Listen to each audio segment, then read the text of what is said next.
Welcome to Best Ball with Bindles. We have a very special guest, Neil Orfield. I was on his channel last week, and he's coming onto mine now. We are going to rip a couple puppies. So if you guys want to hop in with us, we're going to hop in a second. So jump in and let's have a fun night.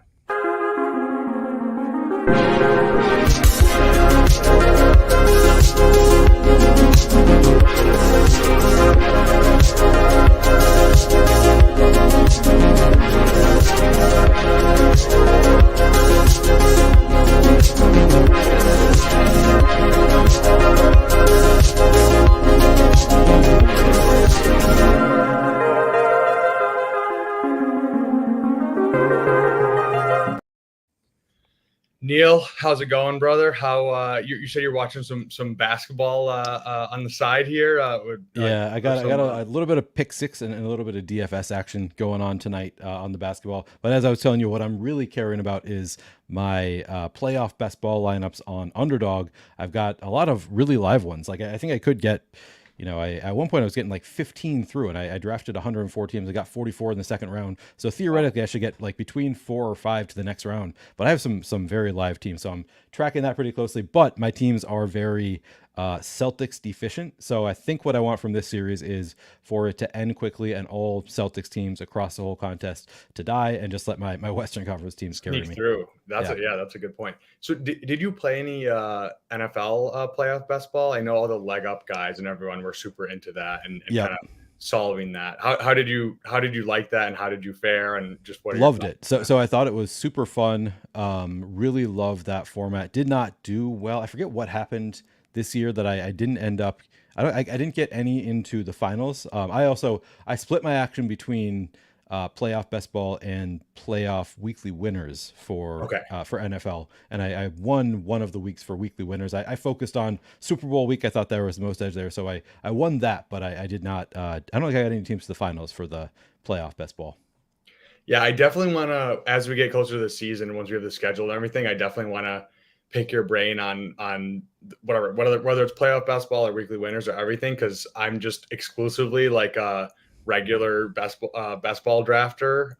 So I have like not wrapped my head around that whatsoever. It is very straightforward. It's tough to actually do it well, but it's also very straightforward. Like it's tough in that every draft room, like you kind of have to take what comes to you, but like the strategy, what you're trying to do is very clear. So yeah, I'd be happy to talk through that with you. That'd be fun. But yeah, so I hopped on your channel last week, and I was a little bit late, so we only got one draft. But I think we're gonna do two puppies tonight, right? Which little not the full summer long contest, but just a little encapsulated how many? I think the puppy's a little bit longer. We usually fill like 4 or 5 throughout the summer. Yeah, something like that. It was kind of time boxed. We got Flatulent Fantasy in here. We got Best Ball Guy. We got Jason Calhoun, some regulars. And CLN, if you're going to join a puppy, I think we're going to hop in a second. So let's pull it up here. You just tell me when, and I'll click the button. Yeah, let's CLN. If you want to join, are you ready to jump in now? Let's do it. So yeah, you said you were thinking of maxing the puppy and the Chihuahua? Have you done any yet, or have you just been doing BBMs on stream? Yeah, I've done a few, because I got to scratch the itch, like when I'm not on stream. I run on the treadmill. I want to be drafting when I'm on the treadmill, even though I'm not eligible. I just learned today for the Underdog Cardio Club, it has to be Best Ball Mania for that. And of course, I'm streaming all 150 of my Best Ball Mania, so I'm not going to be doing those on the treadmill. But I will be doing a million different drafts on the treadmill. And so far, yeah, I've done the puppies, I've done Chihuahuas, I've done all the different things in all those different contests while on the treadmill instead. So gotta scratch the itch when I'm not streaming with these other contests. I really like doing a mix of slow and fast drafts, so I have 25-30 slow drafts going on right now too. Yeah, I don't mind slows. Like I'm already in so many dynasty leagues that I feel like I'm always checking stuff, so I'm like, it's not really that much more of a burden to just like look at a couple more things. Yeah, exactly. Yeah, unfortunately, we were the 12th team to join this one. That's kind of unfortunate. We will be doing another one, or at least I think we were. If people were trying to join with us, I tried to hold off for 1 second so that they could get in before I clicked, but it's hard. It's hard to time these things. It's the luck of the draw. Yeah. Yeah. Good to see. CLN, what discords are you in? Because I'm in copious amounts of discords now. I think I started off, I was only in a couple, and now I'm just like everyone is making one. So now I joined. Go join Neil's. It's the Flannelverse. You just started what, like a week ago, 2 weeks ago. Yeah, I don't think, not even a week ago, I don't think. So it's a brand new Discord.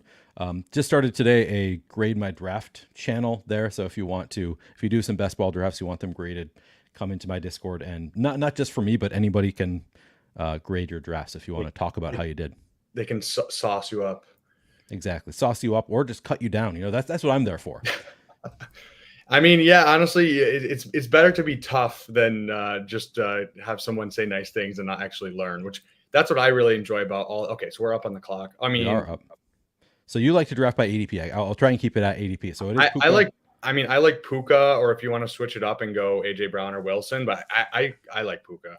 I'm happy just taking Puka here too. On the 9 hole, like. There's so many receivers there that are kind of a toss up, even down to, I would say, Marvin Harrison and Drake London. I would even consider there, but I think Puka probably my favorite of the group. I just feel like it's this weird thing with like players that get drafted later. We still like bake that in the back of our head, even if they do even what Puka did, like they're pretty much the best rookie wide receiver season of all time. We still are like, oh, he was a 5th round pick. Like, I don't like, I'm trying to think of another example. I just had one in my brain. Oh, like even Eckler, like even not his first 2 years when he was sharing the backfield with Melvin Gordon, but like when he was finally like, okay, he's the guy. We still, I feel like, weren't really buying in until he had that really, really big season. And it's still, people just always hold that in the back of their head until he just put up an absolutely crazy season, like two years in a row. But and now we're off him again because he just looked really slow on one run is all I remember. All right, what do you want to do here? So we got Puka. You want to go JT? Do you want to go with a wide receiver? I kind of feel like one of these wide receivers, either Devo or Nico, whatever. I like either one of those guys pretty equally. So yeah, Deebo or Nico. All right, I'll go Deebo. I'm totally. To me, it was going to be Deebo or Ayuk. So you're a big believer in Deebo over Ayuk. It sounds like. I think in the best ball format, like Deebo, his single game upside is just higher. I don't know if that's just perceived or if that's real, but I don't know. I like Ayuk. I think it's a little bit of my dynasty bias coming through, where it's like he doesn't like even last year when he went absolutely crazy, it was like 16 points a game, which I know that's not the same game we're playing here. So, right.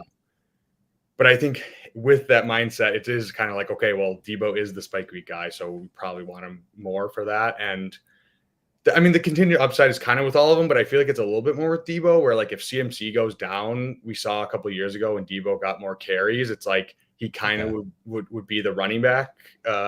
It'd be a mix, but he would get a lot of extra work. So that's an interesting wrinkle. So like to me, I do think that both have that atomic upside. Like I do think that Ayuk has that as well. He should have games where he's going to score 102 touchdowns. I think that's in his bag of tricks. But the extra contingent upside, I like that. I haven't really thought about the if CMC goes down, it's another out to him having those atomic weeks. So that's interesting. Yeah, and then I mean like Nico, I'm pretty high on Nico. Just I think they added Diggs, but I still think Nico is the guy who's going to be on the field the most. And I mean, whatever, just buy into the Stroud and Nico connection. I'm definitely down for that. So it looks like we got a CMC Achane, and then he did go wide receiver, so he's that's viable for sure. Let's see what other starts we have here that are interesting. Yeah, I was sort of hoping, like, I think that we're getting more and more to the point where you can get Puka with Kyron in the 3rd round. Like I've seen it. I think I've done it once at least. Really? Okay. So I'm always tempted to just like throw Kyron in the 2nd round, but I'm like, no, let's push it and see if we can get him to fall all the way to the 3rd. Of course, he goes here. Unfortunately, that's what I was kind of hoping for. Evans at 20. That's a little bit interesting, off the beaten path.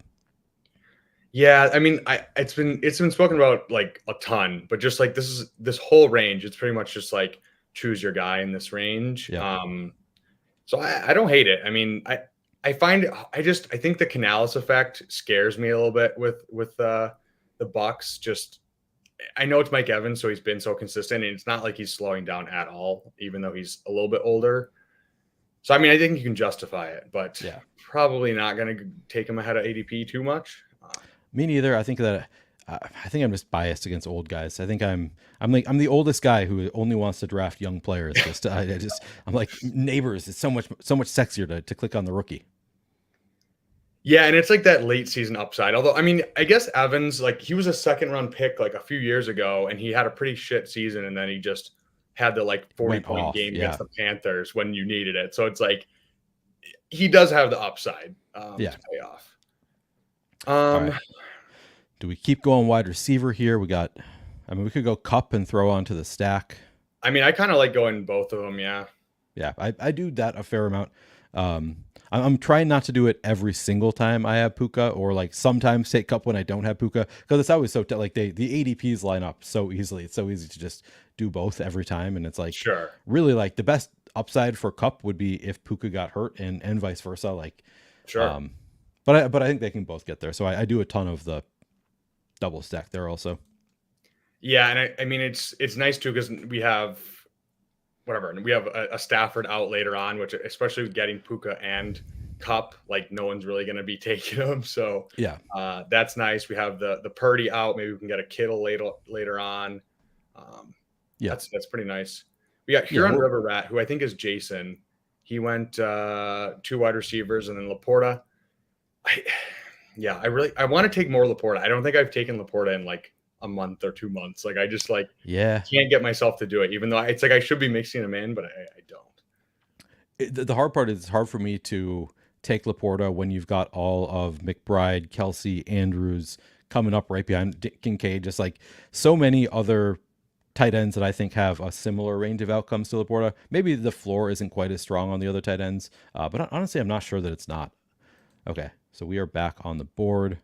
We've got 3 wide receivers. We go Tank Dell. He's the final wide receiver.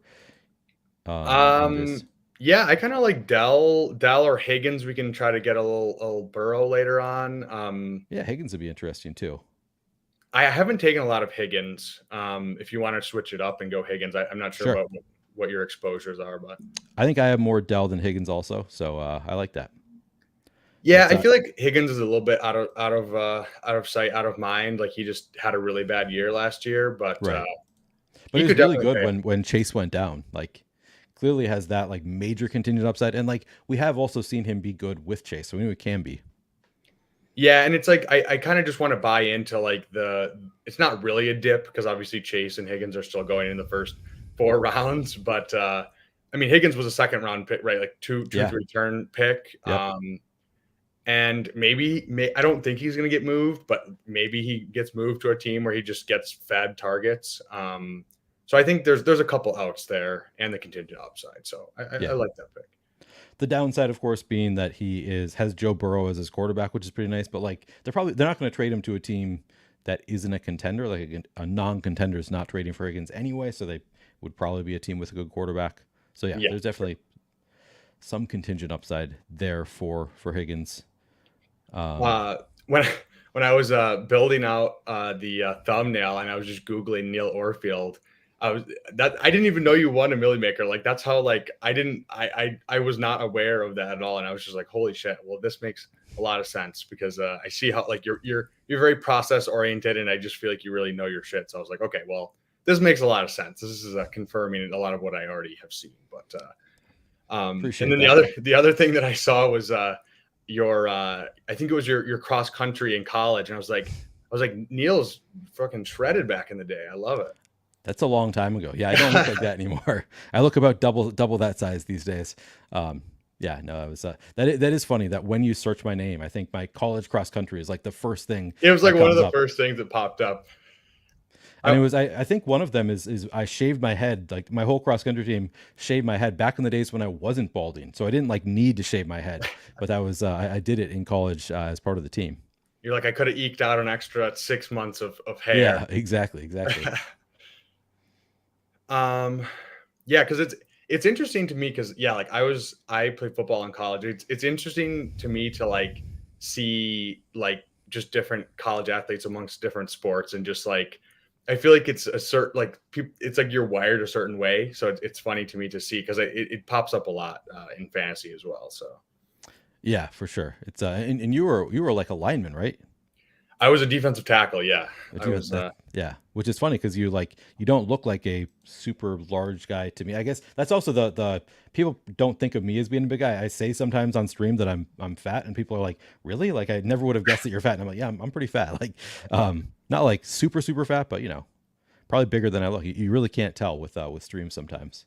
Yeah, it is. The internet is a weird place. It's like I haven't been on Tinder in a long time because I'm in a relationship for 4 years. But back in the day, it's like you see the girl on Tinder who's just showing her face, and you're like, what's going on here? Yeah, I had that experience many years ago, back when I lived in New York, on the dating websites. Had that experience a couple times. All right, so we are the final great tight end, or top tier. I guess we've got Kittle and Pitts, and we also do have a San Francisco bet, so we could either take Pitts here, take somebody else, wait on Kittle. What are you thinking here? Wait, let me sort by ADP. Oh yeah, I forget that it. I'm fine taking one of these running backs if you want, and then pushing Kittle around, or just taking Kittle and just doing it. But I say we take Rashad White. I kind of want to get more of him. I think I have 0 Rashad White in post draft stuff, so I'm totally fine taking him here. Like he's not clearly, like I said, I don't have not a huge priority for me. But I'm willing to, when I'm on a stream with somebody who wants him, I'm willing to get my exposure there. I'm trying to confront my biases on him because I'm usually not a running back in this range guy, but I do think I'm not that worried about Bucky Irving, to be completely honest. And I just think whatever, he could just have the same role as last year where he's just absolutely dominating touches. Yeah. And at this cost, it seems like a pretty good bet. But yeah, I haven't taken almost any of him. On other streams I have. So I'm just trying to okay, what is the upside case here? Because I think I only think about the downside a lot of the time. So I think that the thing I struggle with is that I'm not a really big believer in the talent. So I'm like, well, the opportunity is probably not going to get better. Like it feels like it can only get worse, because I feel like he's not getting any more talented than he was. I don't think that he was particularly talented. So he's like not a great running back who was in a great situation. But if he does hold on to the exact situation he had, then he's great here. So it's a weird. Do we want to just go Kittle here, build out? Let's go Kittle. Yeah, I especially with the Debo, and then we have a couple of stacks built out. Yep. I saw Nez in the chat. Nez, who of course was recently fired from the Badge Bros for stalking Olivia Dunn's boyfriend. Really sad to see that, Nez. No, but Nez, you were traveling or something, right? I noticed that there were like guests on the Badge Bros streams every day, and Nez was not there. That's where the rumor got started. I had nothing to do with it. The rumor got started because Nez was not on the streams. Yeah, I think he was in Portugal, I believe. I saw he was back on Tyler and Tom's stream on the Fantasy Sanctuary. Oh, really? That's fun. Ago. So yeah, that was really fun. And go check out them. I think they might have hit 2,000. They were like 5 away when they finished their stream. So if you haven't and you want to be the 2,000th, go and hit that up. That's their YouTube subscribers. Yes, Fantasy Sanctuary. Yep. Yeah, I'm like 95% certain that I'm already subscribed to them. I was trying to get them there during the stream. I quoted it and was trying to if anybody sees this, they might subscribe. So yeah. But yeah, and then Nez, I just asked him today. He's going to be on here next Wednesday. So nice. So good. It'll be fun to chop it up with him for sure.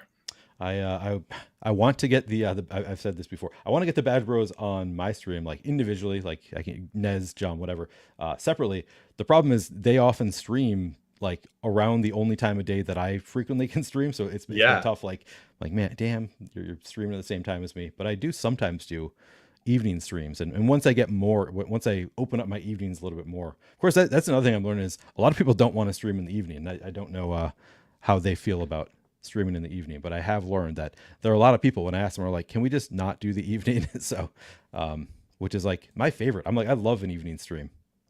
Yeah, I prefer at night. I feel like also I've done a couple streams during the day, and I feel like less people watch just probably because they're working, I would assume. Yeah. But I feel like the 9 to 10 Eastern time, I feel like is a good sweet spot. And it's just whatever, you can build up to it. You can do whatever you want during the day, and then kind of just and have a little nightcap of some drafting. That is, yeah. And I've got my nightcap. I haven't poured it yet. I've got my bottle. I got my Maker's Mark. Hell yeah. Maker's Mark. I got an ice cube but I have not poured it yet.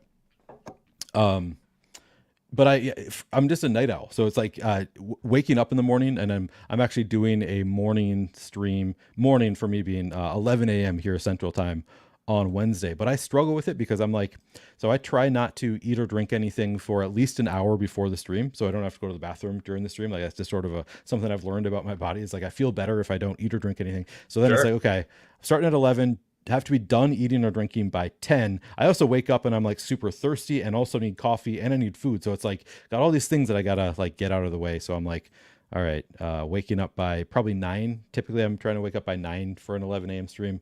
And these days I've been sleeping in till like 10:30. So I'm like, I'm trying to adjust my schedule to a more normal person schedule. Yeah, I don't know if I've ever done a morning stream. That seems. Yeah. I don't think my brain would be firing. And also, we could throw Godwin on with Rashad White here. Yeah. Wait, is Burrow here? No, Burrow's gone. I like Godwin as our fourth receiver, and then we can just hammer some running backs for a little bit. Yeah, that's interesting. We have double stacks of the Rams, the Niners, and the Bucks. That's kind of cool. Yeah, these are a few guys. I don't draft a ton of Godwin. I don't draft a ton of Rashad White. These other guys, I feel like I'm probably around like just consensus of the 8%. But yeah, I like to switch it up sometimes, especially when I have other people on stream and just like, okay, how does this play out? So yeah. David says Neil alienating the morning people with this luxurious mid-morning wake up talk.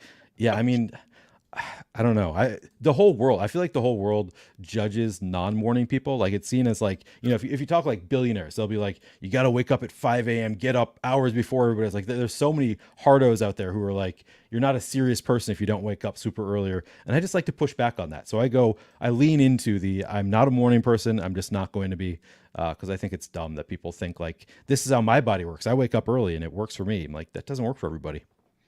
So screw you morning people. I'm not a morning person either. I feel like I used to be, but now I work on Central Time actually, so or Real America Time as you call it. Real America Time, yeah. So my work starts at 10, so it's like I'm a little bit later than I would say the general population as well. So nice. All right, so we are back on the clock. We could take DeAndre Hopkins for our 6th receiver, or we could take one of these. Let me sort by ADP. One of these running backs. I say we take a running back. I don't love Swift. I kind of want to take Brooks. I do think he's going to be a riser, but I mean, do you have is there any other correlation or anything here that we're not? We could take a Cincinnati guy because we have T. Higgins. We can also get one of those later, probably. Let's just go Brooks. So I have not. I go back and forth on Brooks, and I know that there are a lot of very sharp people who are extremely in on him, and I get it. He's exciting. Fell into a great landing spot. I have concerns about the injuries somewhat. I think maybe you and I actually talked about this when you were on my stream, that there's like, I think he's going to be back, but I think it takes a little while for running backs from what I understand, and I'm no injury expert to be clear, but from what I've heard, it like takes like a year to like get back to full speed. And that's my concern, is that he's just going to come back and it's going to be like not fully ready to go to start. And then maybe for the whole season, just is not going to be quite ready. So like, I'm like, yeah, I'd buy in on him in like Dynasty, but I'm still a little bit hesitant about just this season because I'm a little bit concerned that he's going to be not full speed, but maybe he's still like, if he gets the volume, like he could be Javonte Williams last year, I think was sort of similar, like not really full speed yet, but good enough, I think, for this kind of ADP. I don't know. Maybe I'm wrong. Maybe I'm completely wrong. I think there's cases to be made both sides of just like injured. Like, do we really want to be drafting the injured guy? But then it's also like he's like, I think what I said on your stream is like he's 20. So like if we're gonna bet on a guy to come off of it, it's clean ACL tear and being 20, where like maybe he bounces back. That was weird. Did it just glitch for you? No, but it could be maybe I clicked out of it and clicked back. Oh, weird. But yeah, and we were talking about because I used to be defensive tackle, and so I was like, whatever, 85 pounds heavier, 80 pounds heavier. And so now, like when I tell people I played football, they're like, "Oh, what were you, a wide receiver?" Or like, "What?" You know what I mean? Like, and I'm like, "No, I was literally a sumo wrestler who Right. like was in the middle just eating up double teams. That was my job. It was not glorious. It was not it was fun for me, but I would say like it's not a glamorous job at all. So. You and I went the exact opposite directions. You were the huge guy who like shrunk down to be in shape, and I was the very in shape guy who is now 70 pounds heavier than I was during my peak cross country days. Maybe not. Yeah, something like that. So we went very different directions. I guess if you're running like 10 miles a day, that's probably yeah. And like... I was there were weeks where I was running 80 some miles. So I was pretty light back then.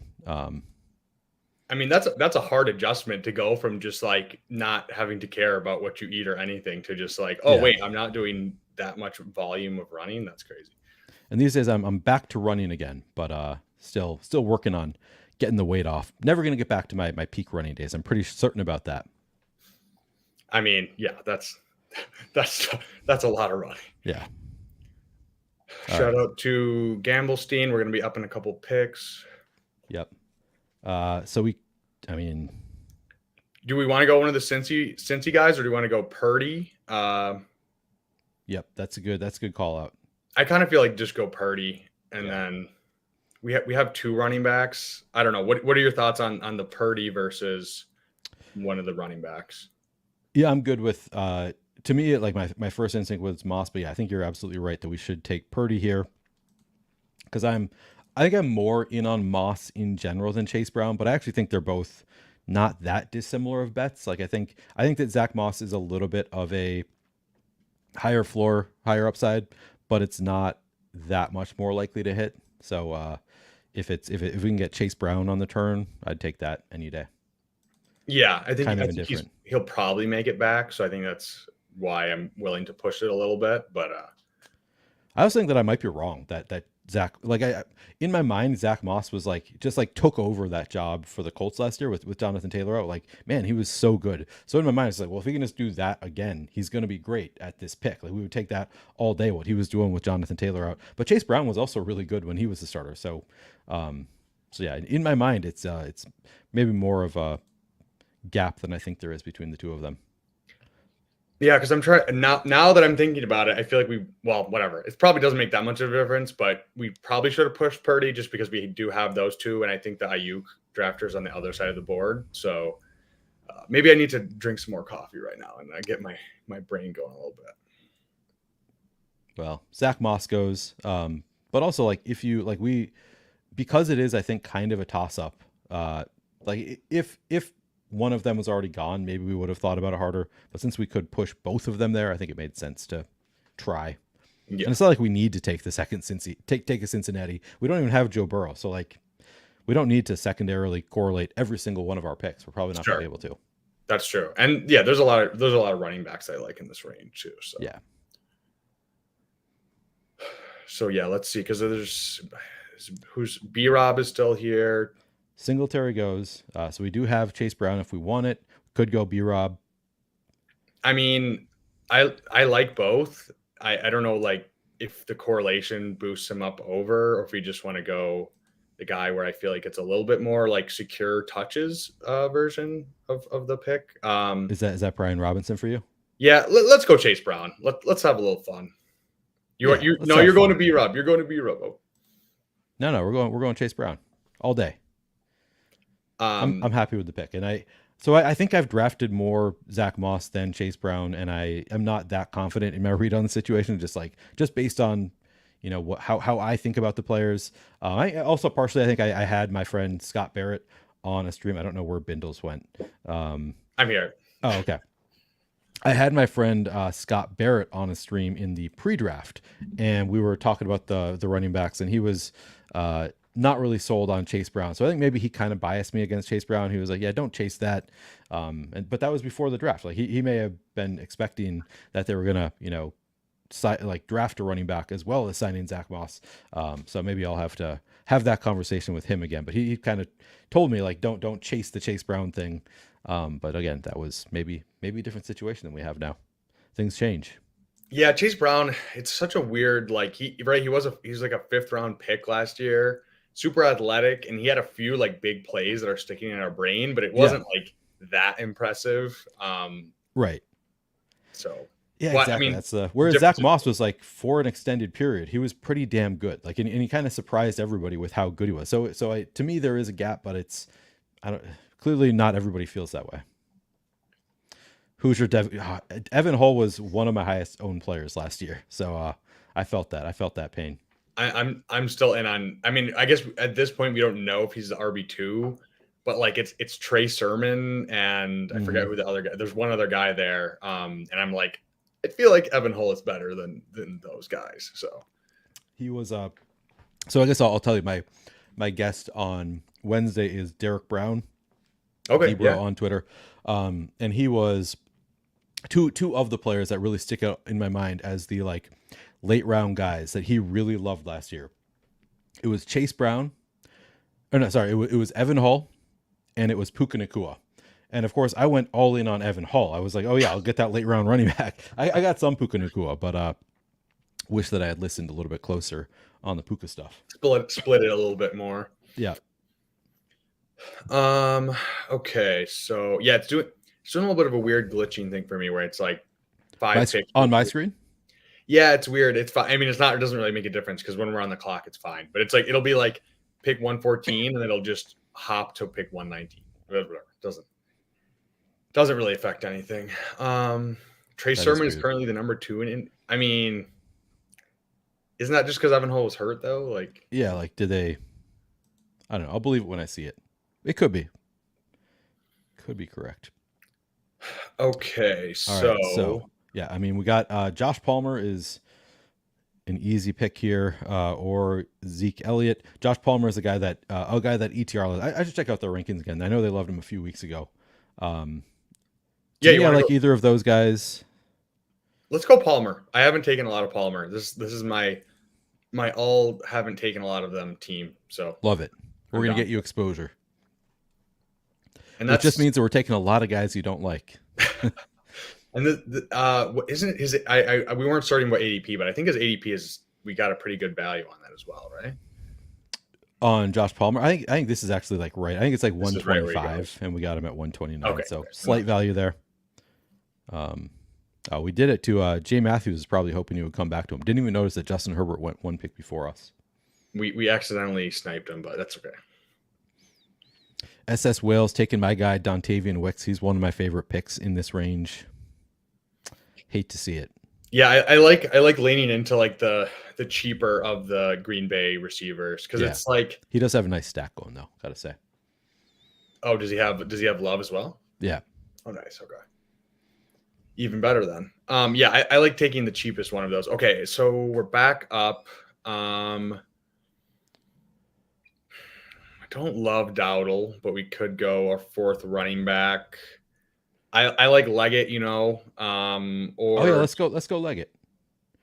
I just learned earlier today. I was on my stream earlier looking at my highest exposed players and learned that Rico Dowdle was my highest exposed player, which I'm like, I don't feel that strongly about Rico Dowdle. Like it's not something that I've tried to do. It's just because of the way I've been building. He keeps coming back around ADP, and it's like, all right, he's my top ranked running back and I need a running back. So I guess I've taken him a lot. So now I'm kind of going out of my way to like not force my way into Dowdle all the time. What percentage are you at on Rico Dowdle? I was at 39%. It was I think before my drafts today, but I was at 39%. And I think I took him in one. So I might even be higher than 39% now.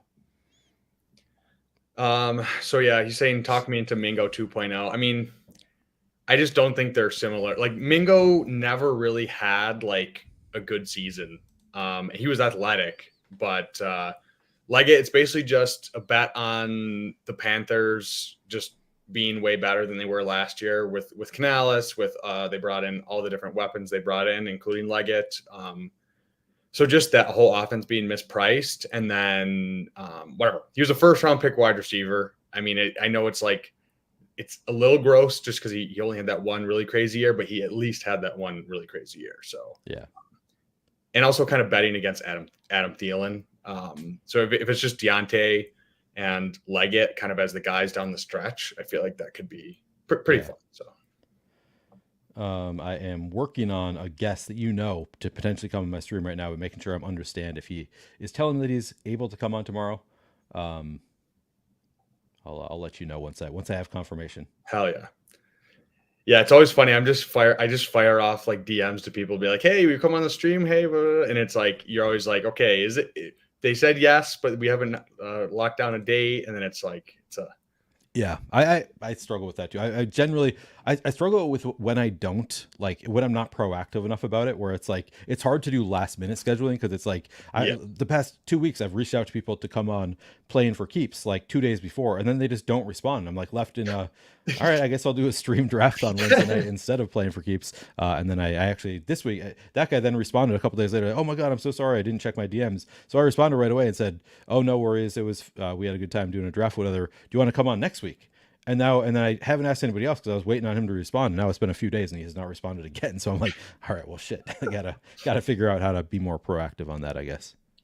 Yeah, I'm not very proactive. I'm like, I feel like I try to like 4 or 5 days ahead, but I need to get better at like scheduling stuff out. Yeah. Yep. Me too. I go through phases where I am more proactive and I do these things. This is where a morning person would tell me, well, you need to have a routine. And if you have a routine, you get up early at the same time every day and you set your, ask people to join your podcast. You do that for an hour in the morning, whatever. I could benefit from a little bit more routine, I think, and getting these things more structured. I mean, there's a difference between like you can still have structure and wake up. You can wake up at 10 a.m. and still have structure. That is true. I feel like a lot of it's performative. Like especially, I feel like everything now is like with social media is like a lot of it's performative. Oh, it's so performative. Oh my god, yeah. All of the like people trying to tell you this is how you should live your life. This is the right way to live your life. Like, dude, we're all gonna fucking die. Give me a break. Let me sort by ADP here. All right, so we could go. So Baker's coming up. We could take Baker. Brock Purdy is our first. This could be a 3 quarterback build. So let's see. We have Baker, and then what's the ADP on Stafford? Did somebody take Stafford? I think somebody took Stafford. Okay, that's fine. I mean, I kind of like Lloyd. What are the running backs do we have here? Because we have another pick in a little bit. So Lloyd or Kendrick. I kind of like Lloyd better. Yeah. We are putting ourselves at risk of not getting Baker though. And I guess we do have a late round Bryce as well. We could take. Yeah, Bryce, and then shit. Well, okay. Well, at least we have one late round option. There's always the backdoor Drake May stack at any point. So let's hope it doesn't come to that, but I'm fine with it if it does. Yeah. So apparently Lane took an unstacked Stafford at 135. That's all right. And what about Rod? Does he have any Jets? Any? And an unstacked AJ Brown. No. Nope. 2 unstacked pocket passers. Okay. Well, let's hope he doesn't make it 3. Yeah. One sec. Okay. Cincinnati says, "Don't worry, Overflow Draft has a rogue quarterback drafter as well." All right. So this isn't the only one. All right. I think we just got to take our guy here, Baker. Yeah, let's take Baker. I want to get at least our second stack locked up. That's yeah. And then we could go 3. Right? We could also we could do Jatavian Sanders and Bryce have a third double stack potentially. Yeah, I mean I've waxed poetic about the Panthers a lot, so I won't continue to do it. But yeah, I'm definitely into some Panther stacks. I'm a believer in it. I love the idea and have done it very few times. So I think I need to do it while I'm drafting with you.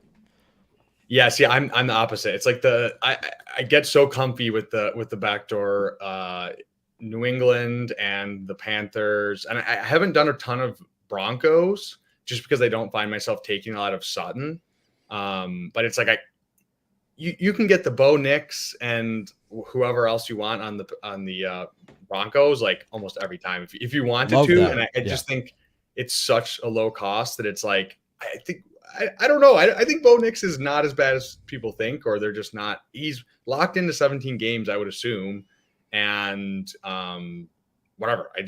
His weapons are so cheap. So I've heard some very, very smart people talk about how good Bo Nix is. Like people just don't understand how good this guy is. Clearly, Sean Payton believes it too. Like he, does the whole like, oh, I tricked the Vikings. Like fuck you, Sean Payton. But also, it's a good sign that he's really into Bo Nix. Yeah, I asked, do you know Whistles Go Woo? I know you're not much of a DFS guy, but he's great DFS player, is a fellow Vikings fan. So I asked him before the draft who he wanted the Vikings to take, and he was all in on Bo Nix. Really? Wow. And Okay. then I saw a couple other really smart people who were really in on Bo Nix. So got me believing. I think people like he runs a lot more than people realize. And like he's just kind of I'm trying to think of it's not it's almost like I think the Underdog guy said Sam Howell, but like doesn't make mistakes. So it's just like he'll run a little bit. He'll just whatever they're gonna pass a lot short passes. And if he's starting 17 games, like I just think it's just the uncertainty of it that he's a rookie quarterback and people don't really love Bo Nix. But I think it's a little bit of a cheat code right now. While he's still maybe he rises a little bit, not too much, but it's like you can get him 19th, 20th round. So yeah. I see Flatulent Fanny says he had a very low turnover worthy rate, which honestly that's impressive. That's good. Yeah, I mean it's weird because he played in that Oregon system where they do throw a shit ton of screens and like low ADOT stuff. But I mean, whatever that plays right into the Broncos system. So plus rushing upside. It's like, okay, I'm in. Okay, so what are we thinking for our next pick here? I was going to say if Otten fell to us, probably would have taken him. Would have made sense for us, yeah. We're at what, four running backs? Yeah, so we are at 2 quarterbacks, 4 running backs, 7 receivers already, and just 1 tight end. Okay. So I think we could add a tight end here. We could add Jaleel McLaughlin. Yeah, I don't love Jaleel. Let me sort by ADP. Sorry. I don't hate taking Juwan Johnson. Yeah, I kind of like Johnson. This is another guy I haven't taken a ton of, but I know Sacrilegious is a big Juwan Johnson guy. So I thought he was a big Noah Fant guy. But either way, both Juwan Johnson and Noah he's Fant, a big both of those guys. Yeah. Yeah. Both of them look really good. I think they in both ETR and leg up rankings, I feel like they both show up pretty high. Yeah. If I'm remembering right. Juwan Johnson, like, talk about a better and best ball guy. Like he probably will have a lot of like shit weeks, but I'll have a couple weeks where he's scoring 2 touchdowns, which for your second tight end in this late is pretty good bet. And they have Olave, but it's like outside of him, it's Shaheed, it's A.T. Perry. It's like not really like target earners. So I think there's actually a pretty big chance that Juwan gets a pretty nice role, especially going this late. So yeah, this is the time to draft him. The last 4 rounds of the draft. Sinsane, good. Enjoy having another DFS player streaming best ball in the DFS game for 10 years. So it's good to see more coming in. Yeah. I mean, that's something I really appreciate watching your stuff, Neil, is that like, I'm just the exact opposite. I'm not a DFS guy, like I said before. So seeing how you and other DFS players think about stuff is just very intriguing to me.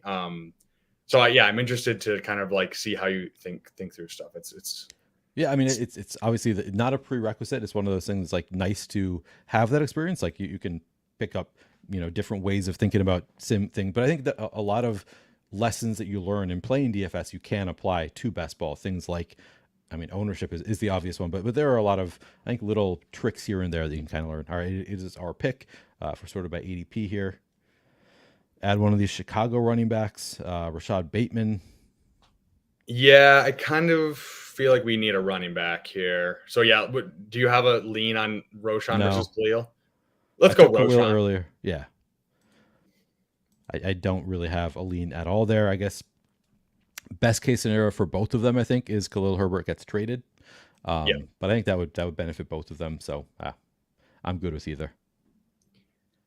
Yeah, I'm just like so meh on Roshan Johnson. It's like I think he has a skill set that could be fantasy relevant, right? If Swift were to go down, or if it's kind of like a 1A, 1B with him and Swift. But yeah, I think Herbert is better than him at least as a rusher. So if they're all 3 are there, it's gonna be pretty gross. But agreed. Don't think like it makes sense for them to have all 3. No, I don't think it does either, but you never know. I mean, they carried 3 running backs all of last year. Yeah. Cincinnati says, I'm not as cool as Neil. I only top 10 a Millie Maker and top 25. A few never won, though. Everybody knows all the skill is in actually winning. There's no skill in getting into the top 25. Yeah, completely random once you get to the top, I think, once you get near the top. So what, what ranks do you have in here right now? Is it ETR or what ranks do you have? So I think these, really it's neither. I don't want to besmirch either of them by saying that these are their rankings, because I think that I think I threw in the leg up rankings from like a week ago and then adjusted many of the players. Sure. So it is not really reflective. I'm hesitant to use either of their rankings just as is on a stream, because I'm like, well, I don't want to give people access to their paywalled stuff for free. I should talk to the sites about it, whether they would be okay with it. But I like to adjust. Like I do have my own opinions about things. I do like I'm due for an update on the ranks, because there are players that I'm like, oh, I really like. I still have Rashee Rice in here as my 60th ranked player. I'm like, I know I don't want Rashee Rice as my 60th ranked player ever. So it's probably need to make adjustments, but I kind of just know at this point, like I largely draft off ADP anyway. So sure. But yeah, this is leg up, but strongly adjusted ranks in here right now. We got a rogue Dylan Lauby going pretty early here. I believe it's actually Lube. Dylan Lube. Is it Lube? I thought that was the that was I think when I was on a stream. Oh, that was Tyler. Yeah, right. Yeah, Tyler came in and corrected me and said, no, it's Dylan Lube, and I had no idea whether that was true. So now I'm just going with it. I'm kind of sad because I have a Dylan Lube clip in here. So I have a bunch of clips I haven't gotten to use yet. And I'm like, it's weird because I've literally had them in there for like a month. The Lube one I've played multiple times, but I have like a few that I'm like, I really want to use them. But the chance hasn't come up. I'm trying to. I was talking with PPR Tyler, who I've been on his channel a lot, and like I don't know. I want to do different stuff and just like try to make it more fun and just bring a little bit of a crazy element to the stream game. All right, what are we doing here? We got 2-5-7-2. I feel like we're looking good. Yeah. What can make us look even better though? Do we want to go Noah Fant, third tight end? I mean, this is I kind of like Fant. I mean, these running backs are all. Oh, we do have San Francisco. If you want to go Mitchell, sure. Yeah, I don't know if he's the RB2, but he's a pretty good bet to be the RB2. Just as a tiebreaker, and then I think we still probably add a third tight end. And now Noah Fant went one pick after us, of course. I'm pretty sure Lane here is watching the stream and just taking whoever we say. Okay. No, I'm kidding. I have no idea if that is true.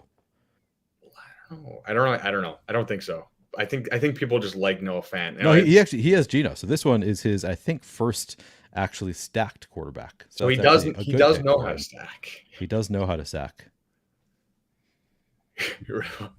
Yeah, I really don't want to show my Lube videos to the public, but I will do it if show your Lube videos. You'll get better views if you show your Lube videos.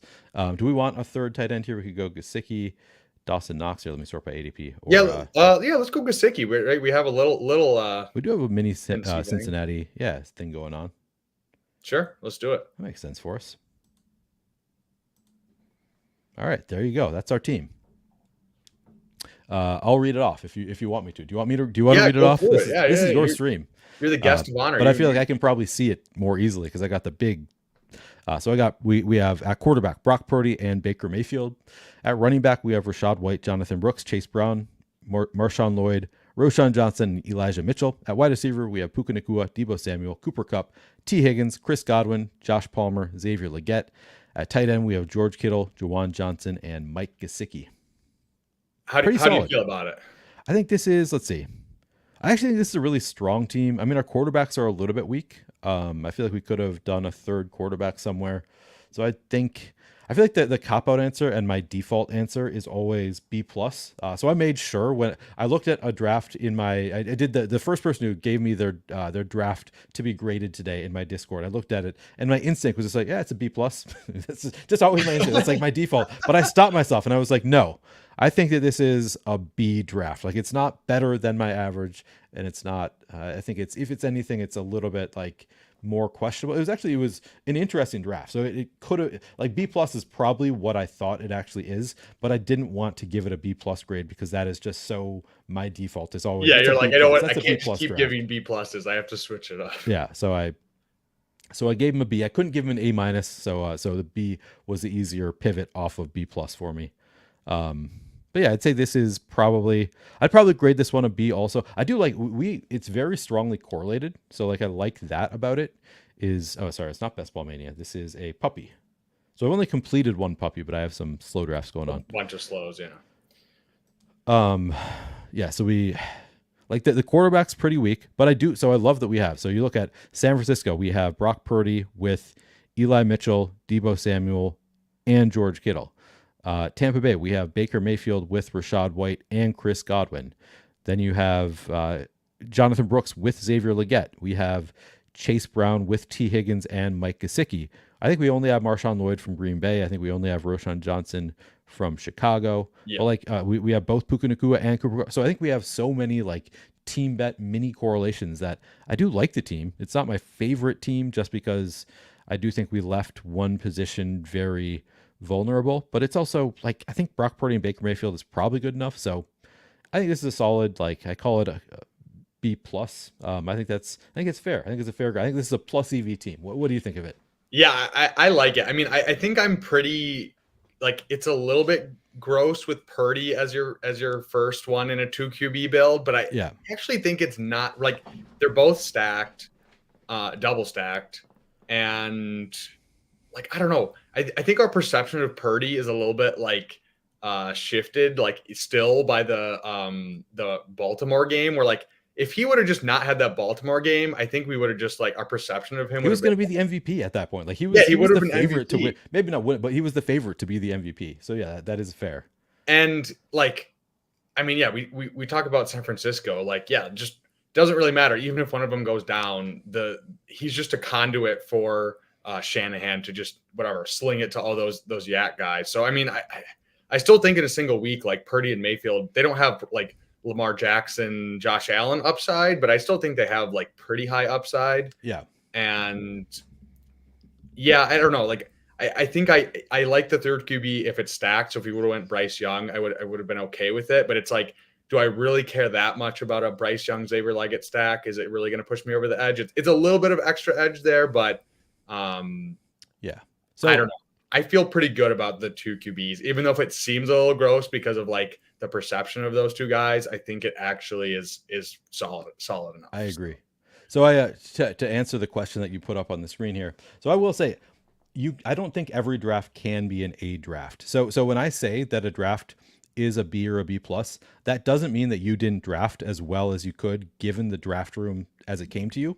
It just means things didn't fall into your place. So for this to be an A draft, we would have needed to get Matthew Stafford. Like we could have pushed Matthew Stafford past ADP because we had both of his top receivers. Like that's one thing that, like, if we had been able to get Stafford, like push him to pick, 170 or whatever, I forget where we are exactly. But like, if you can like push the players that you need, because didn't make sense for anybody else to draft Matthew Stafford here.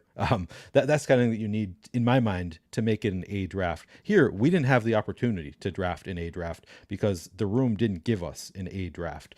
So I think that is another thing to keep in mind with like draft grades. It's like, yeah, I mean, you may have done the best that you could possibly do in this draft, but you took, 3 receivers from the same team, assuming you'd be able to get the quarterback at ADP, and then you got sniped on that quarterback, and like it doesn't end up looking like an A team. So it's like, I don't think like draft grades, if you don't get an A, I don't think that's actually a reflection on you as a drafter necessarily. And I think that in this case, like, I think you and I did a pretty good job of putting this team together, but an A team just didn't come to us where like players fell to us where we needed. Yeah, there's just, each room is its own little snowflake, and you can't always get what you want and exactly have it line up fallers or correlation or everything. It's just, yeah, there's only so much you can do, which is a really good. I like the way you talk through that, because I feel like people think like yeah, you can have an A every single time based, but it's so chaotic, and we're still so far out. There's still, like, when we're drafting in August, we'll have so much more information for like RB2s and like just other situations. But I feel like we set ourselves up well with the team correlations and just whatever we we took what the room gave us Yeah. pretty well. So Yeah, so ultimately, I feel good about this team. Like saying this is a B plus draft, like I think we did pretty well with what the room gave us. I'm trying to think what would be like what could have happened for this to be an A draft, and I think it is just like if Matthew Stafford had fallen past ADP and we could have even taken and we have the Stafford double stack, yeah. where Baker Mayfield was here, I would have preferred that. If we could have gotten both of them, Stafford, just add him to this trio. Yep, I think that would could have made it an A probably, yeah. Yeah, so or like even like if we had Burrow as our top quarterback, which I think he went a little bit ahead of ADP. Burrow instead of who do we take there?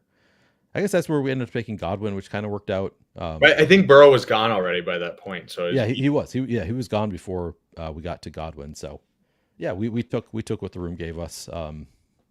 Would have probably had to be a few adjustments here to really make it an A draft, in my opinion. You want to hop into another one? Let's do it. Let's do one more. Maybe get some people in the chat in here with us, or more people in the chat here with us. Yeah, you guys want to join with us? We're gonna jump into a puppy. I'm joining now. Oh hell yeah, we got a bunch of spots to fill. Let's go. Let's get chat involved. Family draft going.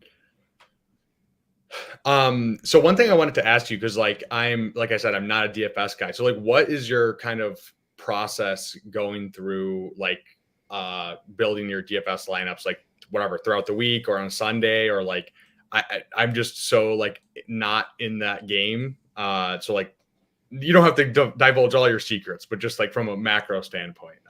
Honestly, I think that I have fewer secrets than a lot of like DFS players. Like I'm it's largely based on feel for me. So like I will I mean this year I did so much NFL content that by the time Sunday came around, I had been talking about the slate all week on various platforms. So like I kind of knew exactly what I wanted. If I'm not doing content on NFL, like back when I won the Millie, I was like straight up just like on Sunday morning, or actually throughout the week, I would probably listen to 4 or 5 DFS shows, just hearing people make the cases for different players, get a sense of like how good of a spot is it for a player, make sure I'm not missing anything obvious in terms of like why would this player be chalk, like who is out, like what's affecting the slate, just get a sense of what the slate looks at. But you also, listening to a bunch of content, you kind of get an idea of who the chalk is going to be, like who have I not heard brought up on any of these shows where I'm like, sounds like a really interesting pick to me. So I back before I did content, I did consume a lot of content related to NFL DFS throughout the week. Partially because I don't do it like for some people are like, I'm going to listen to content to fade what they say. I don't do that. I listen to content for the purpose of figuring out who people are going to play. And also a lot of people do good analysis. So I'm not listening to content for the purpose of fading it, but I guess to some extent you can get an idea of who's going to be really chalky, where I think it's a little bit fragile. But it's, for me, it's just, I'm listening to content. And then as of this past year, I was still using Fantasy Cruncher to make most of my lineups, the optimizer. Not sure if I'm going to use that this year, or if I will try to switch over fully to something like SaberSim, like you use the Sims product instead. So yeah, we'll see. It's probably going to be a little bit of a change this year. Nice. Yeah. Always tweaking the process a little bit. So we're at the 9 spot again. Yeah, that's kind of a bummer getting the exact same draft. Yeah, that's weird. 2 streams in a row. Do we want to switch it up, or do we want to build out another Puka? I say let's switch it up. Do you want to go AJ Brown? Yeah, let's go AJ Brown. It's fun. It is fun. Well, it's grown ass man. Yeah, he is a grown ass man. Maybe allows us to build out a little Philly stack here, if it works out. So the other, I guess the part that I like sort of skip over is historically I've used stochastics projections. I was obviously working for stochastic, but I adjust like half the players in the field, either up or down. I adjust their projection. So I'm really like going and just trying to figure out, I really am a like get your guys kind of guy. Like, so I like to have the projections there to give me a baseline of like, how well do these guys project? You don't want to get too far off it, but then I make so many little adjustments I'm really trying to get to exposure levels that I like in my portfolio of lineups.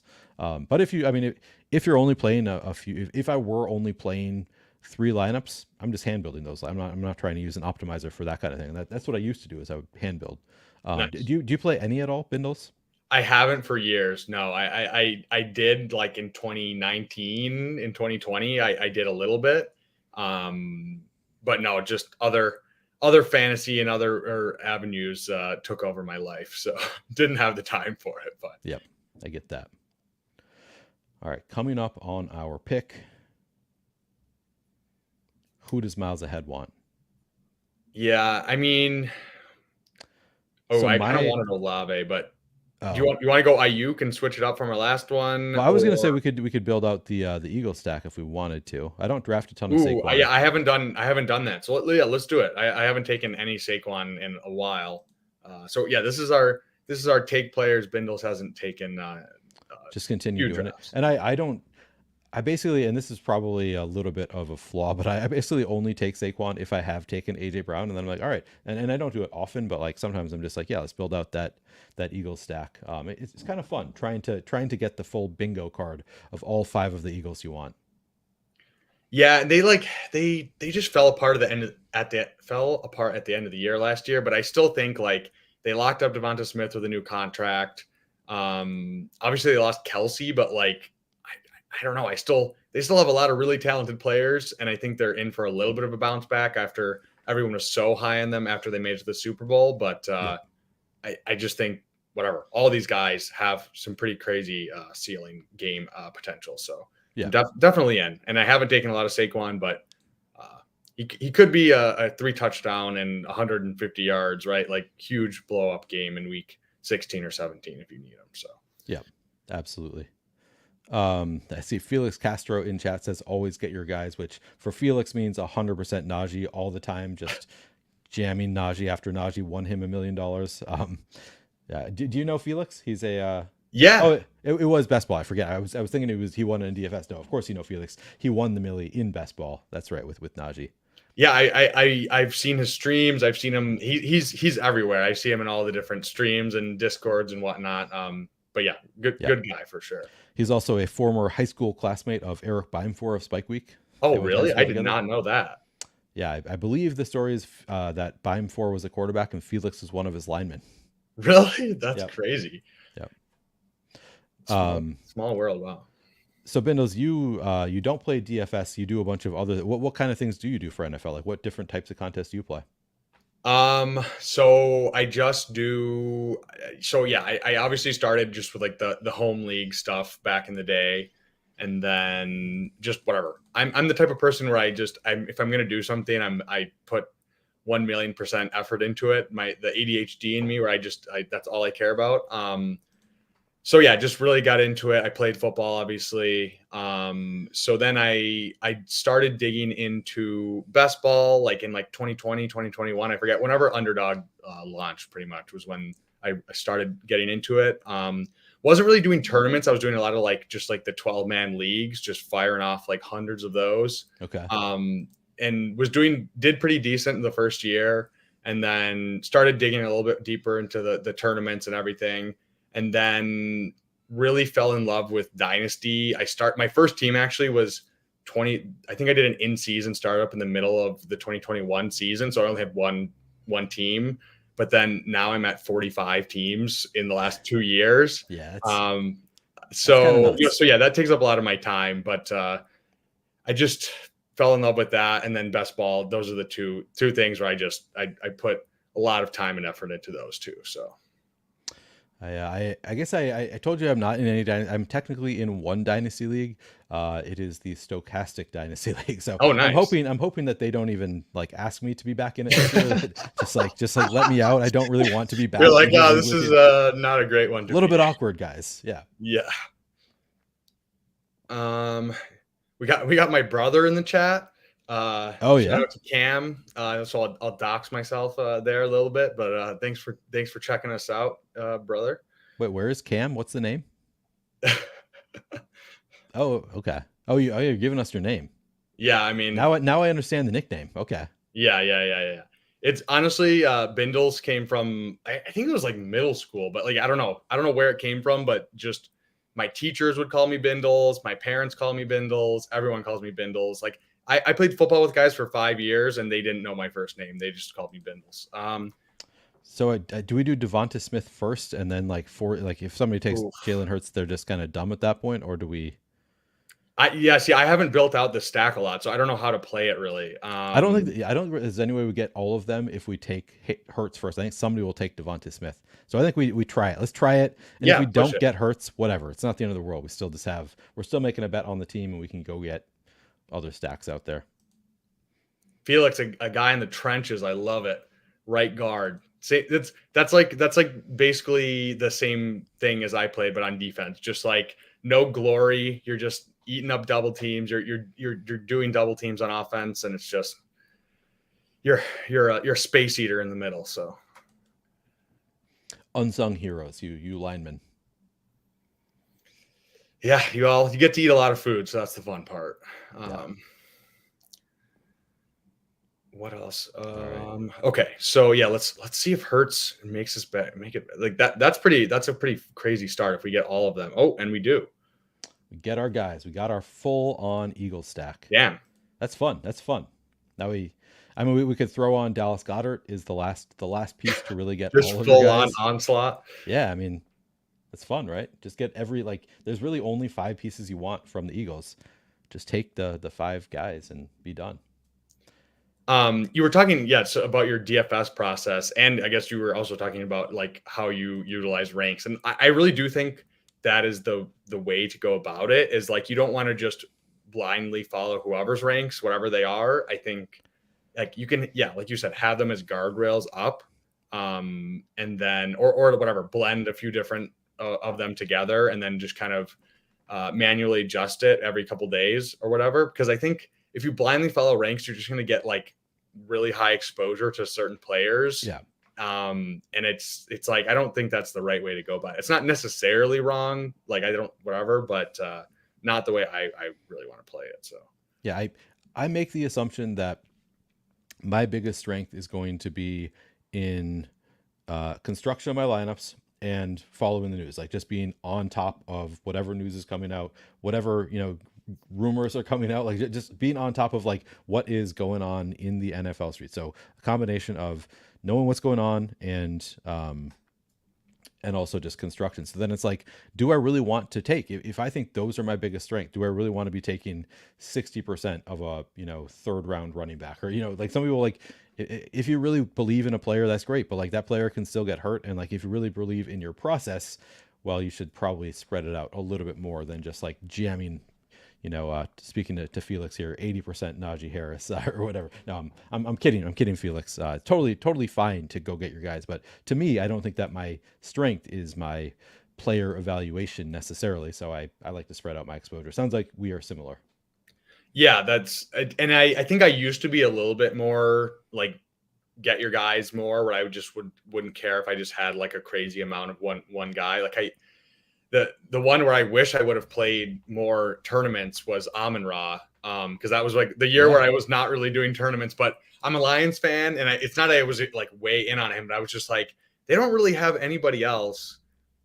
It was I forget, Brashad Perriman or whatever, and there was another guy, I forget who the other guy was, but I was just like, okay, well, what, like if he's good, then he's gonna score a lot. So yeah, I did well in my $12 leagues, but I'm like, fuck, if I would have just pushed it. I think I had like 45% or something crazy, because he was going like for a long time, he was going 17th round, and then he got pushed up a little bit at the end to like 15th round. But I'm like, damn, that would have been the puka of that year that I would have had like a huge exposure to. So that would have been nice. But that was Garrett Wilson's rookie year for me. I was really in on Garrett Wilson, but again, because I'm so spread out, really in for me is like 20%. Last year it was Nico Collins. So it's like, yeah, I could have benefited from being really in on the guys that I was the most in if I had gone more in on them. But then I can also tell you 10 players that I was really in on the past couple of years. Evan Hall, one example, like really in on him, got like 20 some percent. And then he's just a dead roster spot your whole year. So so yeah, is that was actually my next question. Like, what do you have, like you set a cap for yourself on like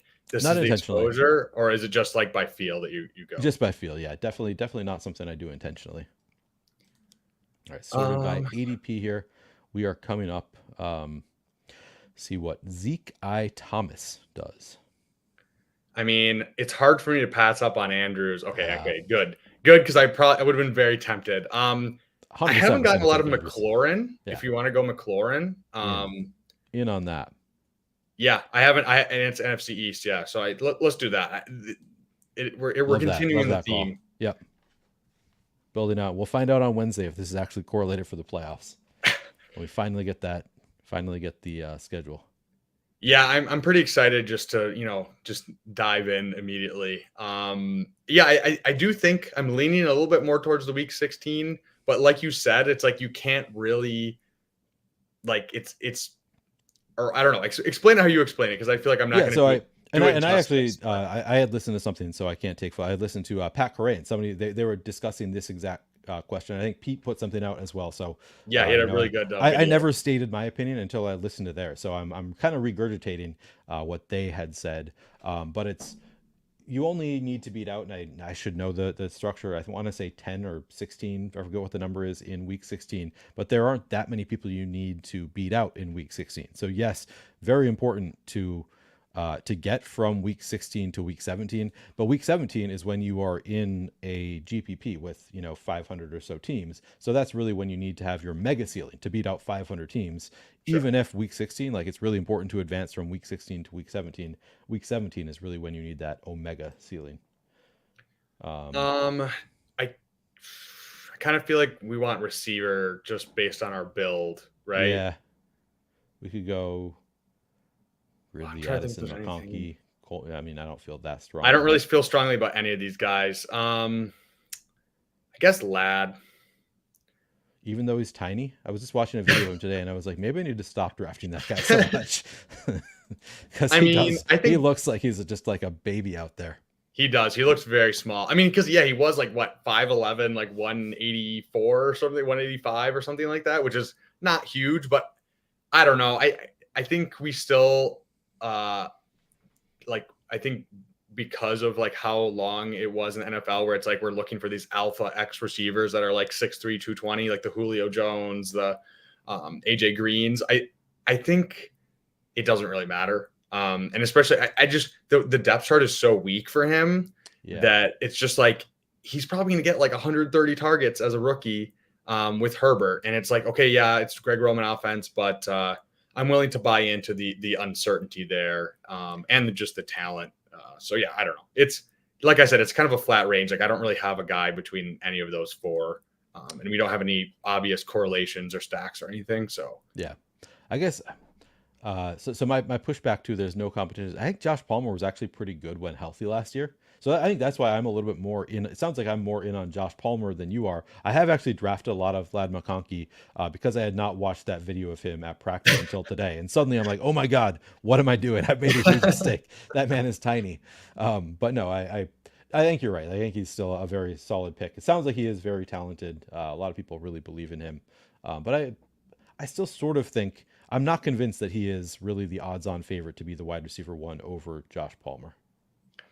yeah, I mean, I think I do have a bias against Josh Palmer of just like I think he's kind of just a guy. It's not like I think he's like bad necessarily, but it's almost like like well KJ Osborne. Like I'm like Mm-hmm. he's not bad. Like he can still have big games. He's like a decent enough NFL talent, but it's just like I just don't think he's ever gonna like transcend into a place where he's really like the guy. Whereas Lad, it's just like, yeah, it's like, okay, well, it's a black box. He could be. Right. And it is really a big projection for Lad because he really didn't have a season where he really put it all together. It was more just the peripherals. But I mean, I don't know. It's hard for me to not take the guy who is the black box with Justin Herbert. He could even be Josh Palmer. He could even be Josh Palmer. I'm pulling up my advanced receiving stats to look at because I think that there were like yards per route run or something where Josh Palmer was actually really good last year. Of course, that is small sample, so from last year, like he didn't play the full season. But let me look up. I feel like there were some he's been stats. decent. Yeah. Here, I can pull it up too. One second. I should make sure I have the draft still. Okay, good. Got a few picks. I forget if it was yards or first downs per route run. I'm looking at my fantasy points data Yeah, I set. know a lot of people have been on the first downs per route run train lately as a stat they're really liking. I've seen across the industry. So Yeah. let's see. Yeah, Josh Palmer's from Brampton, just in the GTA. Oh yeah. I'm trying to see what else. Yeah. I mean, that's the thing is like they are going like 50 picks apart. So I do get that part of it where it's like, okay, yeah, like take the cheaper option, and you can also whatever you might be able to get both of those Herbert with Palmer like right there in the 120 range. All right, so we are on the clock. We're at pick 81, sorted by ADP. We go running back here. We only have one running back. We don't have any tight ends yet. I mean, I'm a big Deontay guy, but if you want one of these running backs, if you want Demont's a perfectly fine pick in this range too. Yeah, let's give ourselves the out of the Carolina Bryce Young, yeah. See, that's where I always lean. I'm just like, who can I backdoor stack? Yeah, I've said it before. I think that's kind of a fun pairing with the Eagle stack. Like if you do the Mega Eagle stack, that's like your early stack, and then you do the back end Carolina stack. You can stack up both teams in full if you want to. Yeah, and you don't have to worry about quarterback until the whatever 17th round, 18th round. Yeah. To answer your question, Spurious, yeah, I did 150 big board drafts this year. I did all of the big boards. I also did, I think I only got 40 of the rookies and sophomore drafts in, which I was really disappointed about, but I did a bunch of other drafts, pre-draft also. It's a different game. Probably shouldn't, like, it would probably be smarter of me to just like save my bankroll for like when I have more information, but it's so fun. It's addicting. We're sickos. We can't stop drafting. I mean, I was only doing on stream, but then I actually just won some like giveaway for drafters because I did a couple drafters and I got like I forget if it was 25 or 50 of the $2 tournament they have. So that can satisfy me when I'm just bored and I need to do a draft. I can just fire off those for free. So that'll be nice. Yeah, very nice. All right, I have thoughts on what we should do here. Oh, fire it off because yeah, I'm pretty ambivalent. I think. I mean, I'm hesitant to say before these people draft, because then people want to take your yeah. If you guys are in the draft, you have to speak up that you're in because that's law. That's the Otherwise, law. If you're a cop, you have to tell us, or if you're in our draft. You're gonna get swatted. They're gonna break down your door and. All right. So Jonathan Brooks is my thought because we are building out the Carolina stack. Also, we could do full on Carolina, full on Philadelphia if we want. Yeah, let's do it. Jonathan Brooks. And I know that you're a Brooks guy. So. 2 drafts in a row. Yeah, hell yeah. I mean, if we're gonna do it, it's when we're doing this. So. And then we can also build out the Chargers or the Washington. I mean, there's so many fun correlations we can do here. Ooh, we could do a little thing with Terry McLaurin here, but how do you feel about like if you have an elite taking another guy, like because I feel like I always just lean to pushing it really late, like for a Bryce Young or whoever else I have stacked up. How do you feel if you take one of the top like 3 or 4 guys? Where do you find yourself usually taking your second? And do you think it's okay to take it like within whatever the next, like the first 10 rounds or 8 rounds or whatever? Talking quarterbacks? Yeah, quarterbacks. Yeah. I think it is okay. Like some of my favorite teams from last year were double elite quarterback. This year, I think it's a little bit harder this year than it was last year. Just the draft landscape, I feel like you get like it's even more wide receiver heavy early on, so it's even harder to do double like elite quarterback. But I've done like Hurts with Jordan Love, for example. I think that's a good example of like still totally plausible. But yeah, usually I prefer if I take somebody a quarterback in the first 4 rounds, I'd prefer to push my next quarterback to like Brock Purdy at like the start of the next range for me. Okay. But I do occasionally we're still kind of experimenting, right? Trying to figure out what feels good. So yeah, I live a little. I do a lot of different stuff. But yeah, I think generally I'd prefer if I take a quarterback in the first 4 rounds, I prefer to push my next quarterback to past like pick 100 generally. Sure. Okay. Yeah. I mean, I think that's pretty much where I line up, but it's just weird. Like, I guess like if you have a guy that lines up in that like quarterback cluster of like 100 to like 120 and you have a stack, then like I think I just go would for do it. it. Yeah, in that case, I would just go for it. Yeah. Yeah. I also like I try to be mindful of like the stacks that I'm trying to build out. So like, am I like when I'm picking between like if I take this receiver, his quarterback's going to go up pick 70. If I take this receiver, his quarterback's going to go up pick 170. I guess I'll break the tie toward the quarterback who's going to go pick 170 if I already have a quarterback. That kind of thing sometimes, which I'm not sure if that's like the right way to think about it, because it's like you want the receiver with the worst quarterback. Like you're sometimes Yeah, giving up like some that's talent. kind of what I'm saying is like I feel like that's what I do just like intrinsically. I just think like, okay, well, I took Jalen Hurts. I'm not going to take my next quarterback until Bryce Young. And it's like I don't think that's right, but so I need to like push back against myself. Yeah. But I think it's probably still a better thought process than a lot of drafters have. Like we're at least thinking about these things, being forward thinking towards like what are we trying to do in this draft. But yeah, it's kind of hard to know, honestly. Like what I think we're still in discovery phase in best ball. We're all still trying to figure it out. Yeah. Speaking of dynasty, yeah, if you're only in one or maybe zero, I definitely want to I'm in a few like industry leagues with mostly like dynasty analysts and stuff. Cool. But I definitely would love to get like whatever, like a streamer bro league going. That'd be fun. Streamer League Dynasty. We can yeah, just whatever, trash. just switch it up, and I feel like there'd be a lot of shit talk and just stuff going on in the chat, which would be fun. So Hoosier Devos is claiming that he doesn't have to tell us if he's in our draft, and he's also claiming that is not him in our draft. Hoosier, I know where you live. You've told really? me you live in a certain place. So I'll get you swatted real quick. Don't yeah. Swat that motherfucker. All right. We could just take Dallas Goedert here. I'd be more inclined to take Brock Bowers if I'm going to go tight end here. Yeah, I say we go Bowers. I can't in good conscience take Goddard, even if he's with our mega stack. I almost like want to take Goddard less because we have all the other pieces. I'm just like, okay, well, I'll take the guy I actually want in Bowers. So yeah, I'd still be fine. Like if he comes back around to us, I would be inclined to take Goddard at ADP. Yeah, personally, but if he falls back to us, definitely. Yeah, I wouldn't. Oh, he does not come back to us. Miles ahead takes him miles ahead of his ADP. Got him. There's lots of people. There's lots of people in city. Oh, you only know the city that he lives in, so you can't fully dox. Yeah, I can't fully dox him. So I famously there was Jacob on, I think it was like the Thanksgiving stream. Well, this isn't really doxing, but he's from Vancouver, and I had been to Vancouver, and they were talking about where he lived, and so I think I brought it up on like another stream, and people were like, "What the hell? Why are you doing that?" And I was just like, I mean, he's already like kind of done it, so I mean, I don't know. What? Don't kill the messenger.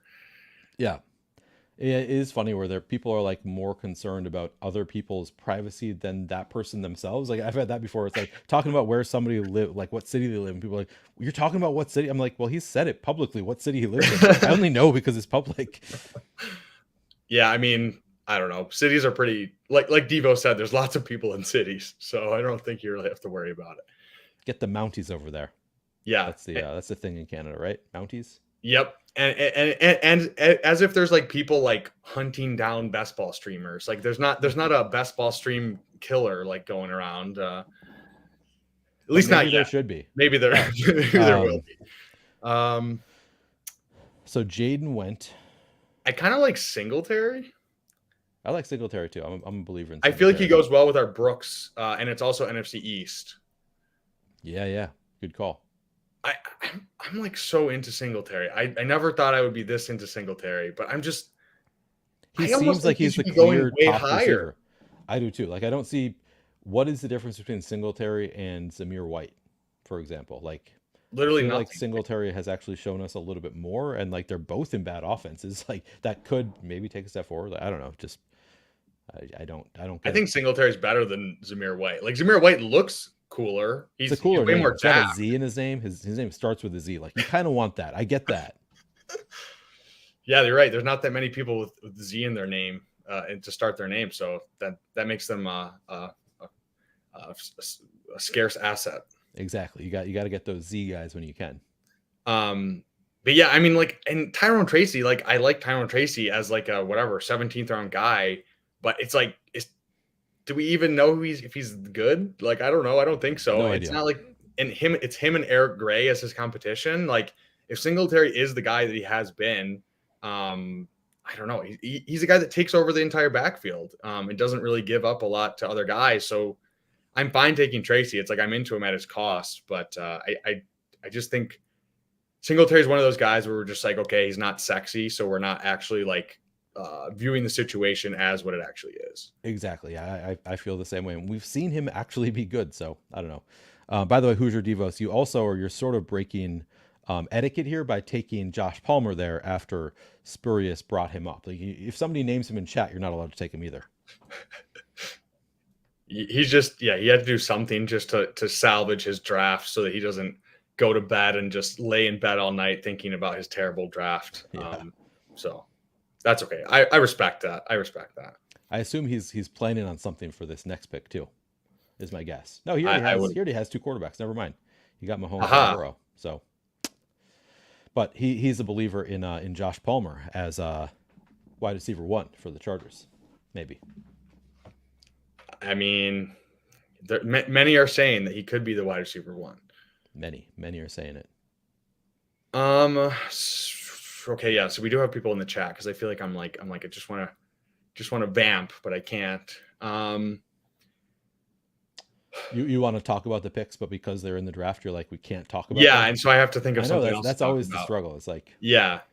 And it's weird. Some drafts I'll have a bunch, like some drafts I'll have like 6 people in the draft with me, and some drafts it'll be no one. So it's like I have to like code switch whenever that happens. Well, it's also sometimes I get the sense that there are people who are drafting with me who are not commenting that they're drafting with me. They come into the draft, they want to draft with the streamer. They don't actually want to talk with the streamer while they're drafting. They just want to hear what you want to do. That's true. Always, that's always a struggle also. Yeah, that's not my vibe. I definitely, like, if I'm in, I'm definitely going to be chatting. I'm pretty chatty in the chats. If you haven't realized, the one exception being if I'm on a treadmill, then sometimes I will draft with people while I'm on the treadmill and not comment. But yeah, that's fair. If I'm in the draft, I'm going to be commenting with you. That's fair. Non-derogatory. Non-derogatory. That's what is that? Chip chasing or yeah, it's Sam Sherman. Yeah. The originator of the That's Fair.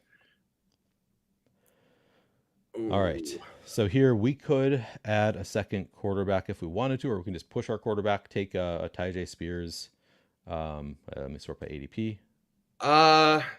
I feel like it's kind of fun to get Herbert. It's kind of plays into what we were talking about earlier. I mean, we don't have to do it. Like we could go Bryce later, but I also don't really care about like getting Gabe Davis or Cook. So like it's not like we have. Yeah, I mean, I like Spears, but it's like I don't love him. So I say we go Herbert, and we have our early season production or perceived early season production with Saquon and Singletary, and Brooks. So I feel like we can go probably 5 depending on how it plays out. So for sure. And then we don't have to take another quarterback unless we want to. And it just feels better to have your quarterbacks done. Like we're just all stacked up now. Feels good. Yeah, we got the mega Eagles bet, and then the tiny wide receiver for Justin Herbert. So I guess we could throw in a Quentin Johnston if we want to throw on somebody I never draft. I know we're doing a lot of like take guys we never draft. That's one that you streamer bros have no player takes. It becomes more and more true every day. Wait, did you say that or did somebody else say that? No, that's one of the Pete overs that like in his intro is one of his bits. Is that like. But it really is true because I'm just like, okay, I want to spread out my exposures. I want to get my stacks. It's like, I mean, I don't really care. But the only take that I share constantly is I do like Dontavian Wicks. Like I share that every stream, and it's like it has become, I think, a pretty popular thing for all. Do we want to get your guy Leggett build out our? I mean, let's not just take him just to take him. Is there anybody else that makes sense here? I don't really like Dowdle or Ford, but if we want to get one, Quentin, we could. I mean, that'd be a reach on Quentin Johnston. So yeah, based on ADP. I mean, I like Leggett, you know me, but push back if you want to push back. I'm good. I'm good with taking Leggett, building out our correlated bet there on Carolina, just being the offense you need. Minus Adam Thielen, of course. Yeah.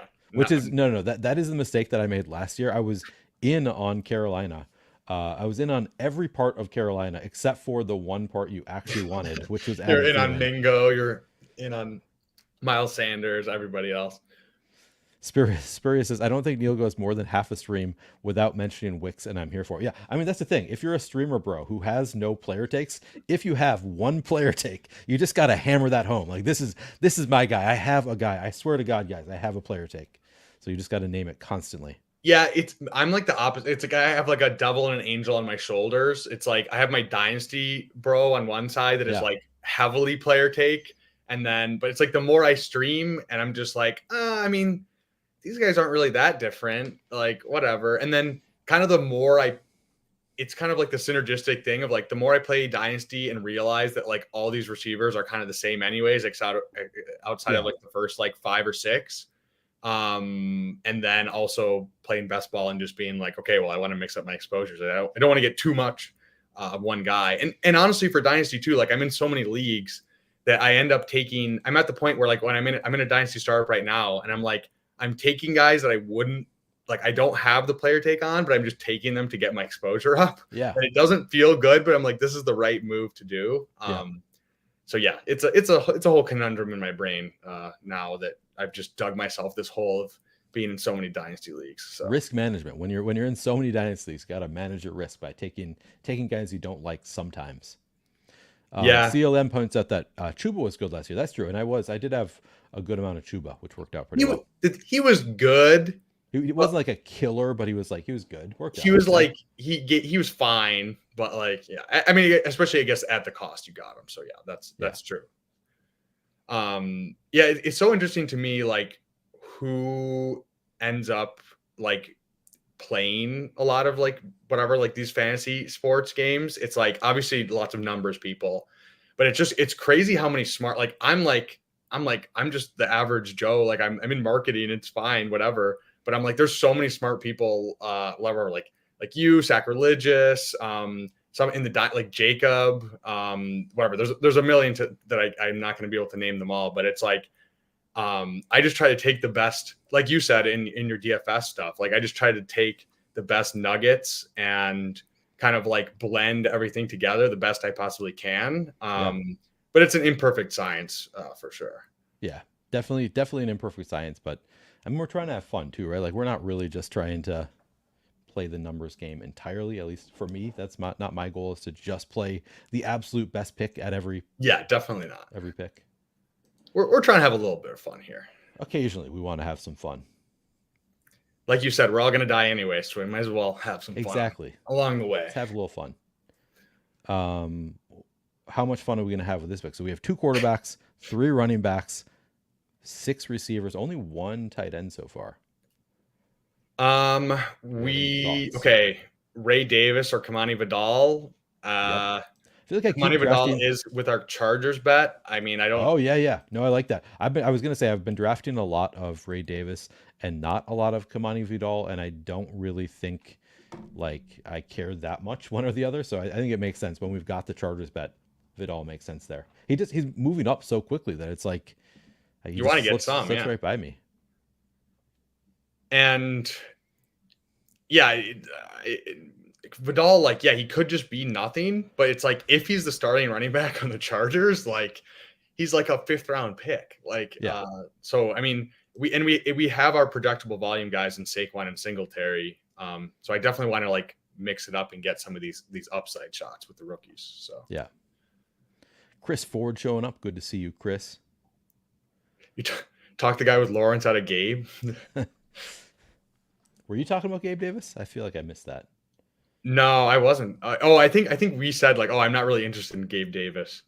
Oh, okay. Yeah. Or we're not really missing out on much or something. Chris Ford, what's up? A regular in the chat. Yeah, we are just lighting money on fire, at least for the big like BBMs and stuff. A little bit slightly less for these smaller tournaments, but it's still lighting. We're probably lighting money on fire. Yeah, it's entertainment. Goes. Troy Franklin goes. I noticed I was looking for Dontavian Wicks with that last pick, but he went at 132. He is, I think, quickly moving up boards. I feel like every stream that I listen to now is also talking about Wicks. Dontavian Wicks. Yeah. Okay. I wouldn't So, hate adding J.K. Dobbins doing the Hancock to your Hancock, but I don't feel that strongly about it. man, I'm just so that is one player take I have where I'm just out on All right, Dobbins. let's Is there stay anybody out of else? Thielen, Michael Wilson. Let's go Thielen. Let's go Thielen. Let's go Thielen. I'm glad you said Thielen because my mouse is already there and I wasn't going to be able to get to anybody else. I was gonna say Musgrave to be our second tight end, but I think we can go 3 tight ends, which will be fine. Yeah. Now I almost feel like we need to draft Bryce since we have all 3 receivers. I mean, we also can get him hopefully pretty late since we have all 3 receivers there.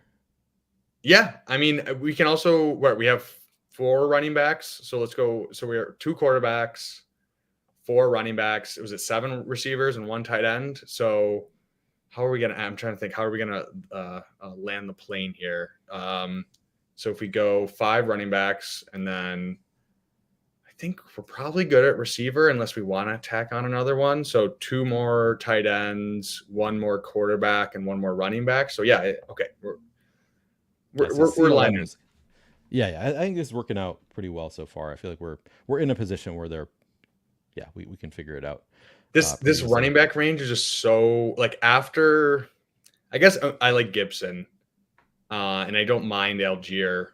I'm pretty into Algier, but it's like after these, like Algier goes, it's like there's literally no difference for me. I know that's what people say, scroll the F down, but it's like I truly like do not care after that range. So like then it just makes me push it where it's like I should be getting some of these guys in this range. But yeah. Yeah. So I think that I have been rookie pilled to like, oh, Tyrone Tracy. Like some people talk about him like he's going to be amazing. So like in this draft, I'll just assume that Tyrone Tracy is going to be amazing. I'll take him or Bucky Irving. Like those get like. So I feel like I tend to lean toward those rookies once we get to this zone where it's just like I hate all the vets. I don't want any of these vets. So I guess I'll just throw one of these rookies on and hope that he is a good pick. But also I guess Antonio Gibson I don't dislike. I think he's the RB2 in New England. I think he's maybe pretty good. But yeah, I don't see a ton of difference between the running backs in this range. Yeah, I like Gibson just because I think his skill set is eerily similar to Ramondre. It's like they do it different ways. Like Ramondre's kind of like the slower, kind of like jukes people out type back, whereas Gibson's more just like the straight line. But they're both big backs who can carry a workload, who are pass catchers, and it's like I don't know if it's necessarily like he's the handcuff. I think it might be a little bit more like they're rotating closer to a 50-50 than people want to imagine. Like I do think Ramondre is better, but it's like how much better is he really? Right. And then Jason saying if Vidal has a good camp, Dobbins may be an easy cut. But yeah, I think he's going to be cut.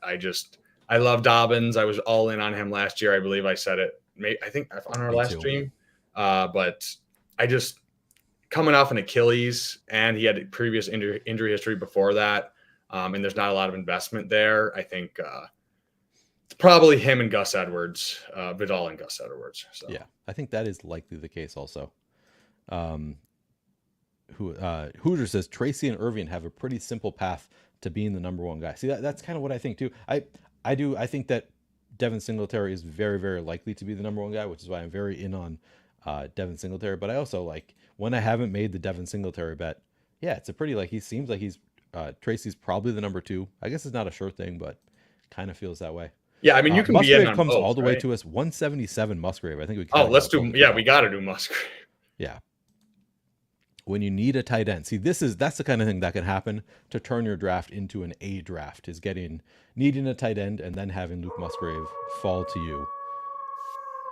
We got the value hound out. Oh, that's beautiful. Yeah, it just sounds like a Timberwolf hound. Of course, yeah. With the guy with the Timberwolf hat. Of course, that's what he thinks. Beautiful. I did Mother's Day yesterday. Before the Timberwolves game. So went to my parents' house. They actually hosted. We brought some food.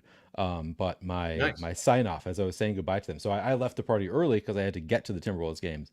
And we did a like we all howled together. So that was fun. Howling at them and watching them all like, I guess we'll howl back at you now. They're like, what's going on? How's the well, let's talk about it after this pick because we're about to be up. Sorry, or ADP. We only have 4 running backs so far. Yeah, I really like Algier goes. Fuck. We should have not started talking about it until after Miles ahead. Yeah, I was gonna say I really like Algier. We could go McLaughlin. I actually don't hate Jaleel McLaughlin here either. I think that he could be the RB1 in Denver. Yeah, I mean it's pretty ambiguous right now. So if you want to lean into the ambiguity with Denver or lock up our Bryce Young stack, or what do you want to go? Let's go Jaleel. I feel like that, like you said, like after this range, I feel okay about Jaleel. A little bit less so when they drafted Estime, but lean into the ambiguity there. I'm fine with that at pick. So I saw a tidbit today that there's a beat writer saying that there's no sure thing that Javonte Williams is going to get a lot of carries this year. Like we're all assuming that Javonte Williams is the RB1. The beat writer saying it's really going to be a competition. And I think Jaleel McLaughlin was actually their best running back last year. So there's a part of me that's just like, maybe Jaleel McLaughlin wins the job as the RB1. And he's talented, I think. So to get him this late because of the estimate, I'm like, this is where I'm willing to make that bet. Seems like a low cost bet. Yeah, shout out to the D2 boys out there, D2 football. Jaleel was he actually went to a Notre Dame college, which is like in Ohio. Really? And I know some like one of the guys I played high school football with played there as a running back as well. That was a few years ago, but it's pretty crazy. And I think he won like the D2 Heisman. And or I don't know if it was the D2 Heisman or if he won, like had the most yards like in the whole NCAA. I forget which I'm messing up my stats right now, but yeah, he was very talented, very explosive. And we know Sean Payton likes his small pass catching explosive running backs, like his Derek Sproul type guys. So I definitely can see the upside. I was really into him before the estimate pick. I think I'm a little bit scared off, but like you said, like if it's just an open competition and he's the best guy, if any team is going to utilize him, it is the Broncos. So I think they're such different running backs. Like do you like, I feel like their roles are going to be so different. They are. Right. Do you think ever going to be the goal line back anyway? Like I'm just assuming the estimate is like just the goal line back, but maybe that's not fair. I mean, Jaleel actually got some goal line work last year, surprisingly. Really? Okay, all right. It doesn't seem like he would because he's so small, but I think it's one of those weird things where like we're not Arthur Smiths where we're like, okay, the big guy has to get the goal line work, but it does whatever. Like if you're choosing, okay, Jaleel McLaughlin, this tiny little guy, but I think he can do it if he does get the chance to do it, which the Broncos might give him the chance. So yep. I've got some breaking news for you, Bindle. I was able to land the one and only emo cowboy on my stream tomorrow afternoon. Tyler coming on. Looking forward to that. Dude, I'm pumped. So wait, when he's coming on? Tomorrow afternoon. So it's tomorrow. Hell yeah. 3:00 Eastern. So yeah, looking forward to it. I will be there. Nice. Should be a good time. Emo cowboy, just great dude. We were streaming last year. But yeah, he great personality, super sharp guy, as I'm sure you guys if you've seen him on stream. I think he has a bright future in the industry for sure.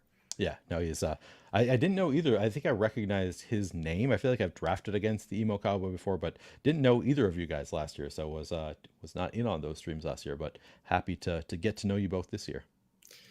Yeah, it's the space is growing. I see new best ball streamers pop up every day. So it's fun to be a part of the wave that's moving forward.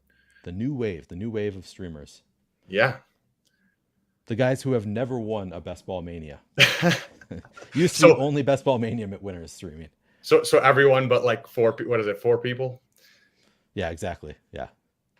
I've had two of the 4 on my stream, so I'm 50% right now. We'll see if I can get Karain one day. He's so busy right now. I don't even want to ask him because he just had a baby. I'm like, all right, we'll hold off on asking Karain. True. Very, very good point. All right. I think I know what we want to do here. And he goes one pick before us. Bryce Young. Are you serious? We could do a mini Denver stack here with Bo Nix. Yeah, you want to do? If Or we wait, want a third quarter, we don't need a third quarter, but we have Jalen Hurts and Justin we only Herbert. have one tight end. What No, we have we two. We have add the two. correlation there? Or do we go We have just Bowers and Musgrave. you want to? Oh, we do. Okay. Yeah. No. Let's do that. Let's do that. Let's do Bo Nix and Dulcich. Did we get him in time? Is that what you were thinking? No. So I was gonna go the opposite direction and go away from quarterback just because I feel like we have Hurts and Herbert. So but no, I don't hate that either. We could. I hadn't even thought of that combo, but that is definitely a combo that makes sense for us. Yeah, I'm a Dulcich truther, so I don't know if this is just my cope coming through. No, that's perfect. I mean, he was pretty impressive as a rookie, and he was just injured all year. And I don't like it's Sutton, it's Marvin Mims, and Troy Franklin. Like I think Dulcich is pretty good. Can you stop steaming Dulcich? I'm trying to draft him here. Come on, man. I'm never gonna stop steaming three leg Greg. Come on, 3-leg Greg. You're right. I mean, yeah. If these guys take him, if what's his name? If Miles Ahead takes him, we're gonna know that he was listening to our stream the whole time, because I feel like he's every time we've talked about somebody. Maybe not. Maybe now that I'm looking through his team, that didn't actually happen. I'm rewriting history. I think it happened once that we talked about somebody who took him. Yeah, with Emo Cowboy and stream, we got to release another button on the shirt. You got to let the chest tear out. I'm always down to release another button. Dulcich, humble legend, takes Dulcich here. All right. Are you serious? Yeah. Oh my god. See, I feel like that's just a bit. He's definitely listening, and we could. Oh, Josh Reynolds. Okay, I don't hate it. Let's do it. I don't hate Josh Reynolds one bit as a final pick. We got Brock Bowers and Luke Musgrave. Yeah, I'm good with that. That's fine. Well, yeah, I thought you were saying do it. I thought you said a Bronco. I don't know. Did I mishear you and say Broncos? I feel like I misheard you. Yeah, I think Spurious News was saying LAC tight. I think that was where I was starting to lean. Was like, oh, we should figure out who we want to take there. But honestly, I don't hate it. Yeah, well, we can give you guys grades.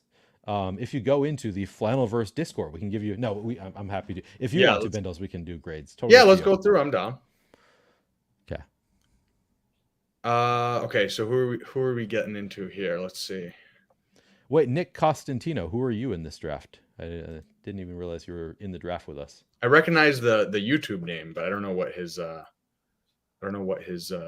his Underdog name is. I don't see a Nick Constantino that makes it obvious. Why don't we do Huron River Rat in the 2 spot? That's Jason. Why don't you run through the first one, and if there's a second one, I can run through the second one. Should we wait until after the draft, because otherwise we're not going to be able to do it. Like, we have to wait till the draft is over. It's going to, like, when you click on the name, it goes back to your team immediately when they you're a vet. You're a vet, Neil. Yeah, you're on top of it. Yeah, I know. I'm antsy too. I want to start grading these drafts, giving these guys their C's, their D's. But we should wait, I think. He's King Cos. Okay. Okay, sweet. So you take the first one. You take the first one, whatever one you want to do, and then I'll do the second one. Okay. Cool. Let's go through some chats quick before. Oh, I do want to remind, if you haven't joined my Discord though, we did start the draft grades. Not to try to take over your stream to try and sell my shit. No, brother. I'm just excited about the Discord. Yeah, go ahead. No. I joined. I think I was the first person to join. You were. I think you were the first person to join. That's like you're in the Discord. But yeah, not trying to shill on your stream. Just since we were talking about grading drafts. Neil, you shill as much as you please. Okay, thank you. All right, let's get into the draft. Yeah, let's do it chronologically. So Huron River Rat was in the draft with us? Yep, Huron River Rat, and then whatever the cause, the other person in we had Hoosier Devos and CLN both in the draft with us too. Oh, Jesus Christ. We got a whole squad. Yeah. So Huron River Rat had Caleb Williams, Tua Tagovailoa, Baker Mayfield at quarterback. At running back, he has James Cook, Alvin Kamara, Trey Benson, Blake Corum, Marshawn Lloyd. At wide receiver, he has Tyreek Hill, Mike Evans, DJ Moore, Chris Godwin, Roman Wilson, Demarcus Robinson, Tyler Boyd. And at tight end, he has Dalton Kincaid, Cade Otton, and Jonnu Smith. So he has, with Caleb Williams, he has DJ Moore, just DJ Moore, single stack there. With Tua, he has Tyreek Hill and Jonnu Smith. With Baker, he has Mike Evans, Chris Godwin, and Kate Otten. That looks okay. Let's see. Looks strong to me. So quarterback room is totally strong enough. I like that. Running back room, James Cook, Alvin Kamara. Alvin Kamara, a guy that I have not drafted a lot, but I think that he got him at pick 74, 8 picks past ADP. That feels good. That's I like good James price. Cook as a pick. I'm in on Trey Benson this year. Gets Blake Corum, Marshawn Lloyd. I think that's a strong enough. Like it's a, not like a super strong running back room, but he has the top two kind of, really strong guys. He has 3 rookie running backs in a 5 running back build. I'm a little bit concerned about the depth like early in the year. But I don't hate it. He's got strong enough top 2 there. Wide receiver, Tyreek Hill, Mike Evans, DJ Moore. So he starts with 3 wide receivers, takes a little break, takes Chris Godwin, adds on Roman Wilson, adds on a little bit of, I think, floor in Demarcus Robinson, gets Tyler Boyd there, and then tight end Dalton Kincaid, then takes 2 later tight ends in Kate Otten and Johnny Smith. I think this is a pretty strong team.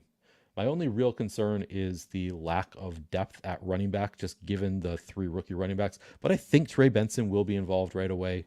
I think there's a good chance that either Corum and Lloyd, like one of them, is probably going to be involved pretty early. So I would give this maybe a. I'm so tempted to just say B plus again. Dude, I think it's a B plus. It's a B plus draft though. Like that's just the right grade for like a B plus. That's a plus EV draft. Like that is a draft. Like I think you drafted well. I think you drafted a team that makes a lot of sense. It's correlated well. You got the right buckets. It's not like oh my God, you landed picks. You landed Luke Musgrave 25 picks plus ADP kind of draft. But no, I think it's a really strong draft. I think B plus makes sense. You're with me, Bindles? Yeah, I think it's a B plus. It's a B plus draft. Okay, let's see who's the next one up. Hoosier Devos. Let's go. Do you want to read off Hoosier Devo? Yep. Is it easier for you if I do, or okay, you go ahead. Just scroll down, and I'll go through it. So we got Mahomes and Burrow at quarterback. We have Kyron, Pacheco, Zach Moss, Gus Edwards, and Tyrone Tracy. So feel pretty good. We got Burrow and Chase stacked up. We have Malik Neighbors, Brian Thomas, J-Mo, Josh Palmer, Gabe Davis, Quentin Johnson, and Jalen Hyatt. And then tight end, we have Theo Johnson, Gerald Everett, and Eric All. Okay, so I like the Burrow, right? That's good. And then you have a little bit of KC stuff going. The running back room, probably fine. Wide receiver room, not guys I usually take, if I'm being completely honest. I don't take a lot of J-Mo, like I said, not a lot of Josh Palmer, not a ton of Gabe Davis, not a lot of QJ. So, like player takes wise, I don't love the wide receivers, but it seems perfectly cromulent to find enough. But the tight end room definitely worries me a lot because I don't even know if any of these guys are starting tight ends. Theo Johnson, don't even know, right? There's Waller could still have back. Yeah, they still could have Waller, and they have Bellinger, and he's a little bit of a projection type guy anyways. Everett is the tight end 2 in Chicago, and Eric All is coming off a torn ACL. So I think it's pretty likely that you have zeros at tight end. So I think that hurts a lot. Like the rest of the team is actually pretty solid. Like it's not guys I like taking a ton, but it's fine. But yeah, the tight end just kind of kills it for me. So I don't know. I honestly probably like a C, like C. I mean, it's tough, but just the tight end room, like you're pretty much dead right out of the gate because those tight ends are just not really going to give you anything, if I'm being completely honest. And I think Hoosier Devo, a good drafter. I've drafted with him before. I know that he's a sharp drafter, but I don't think that. Yeah, I think I'm with you. Just the tight ends. That is so. Like I feel like 0 is almost the expectation for some weeks here with this tight end group. So I do think that it's like it's tough to overcome zeros regularly at any position.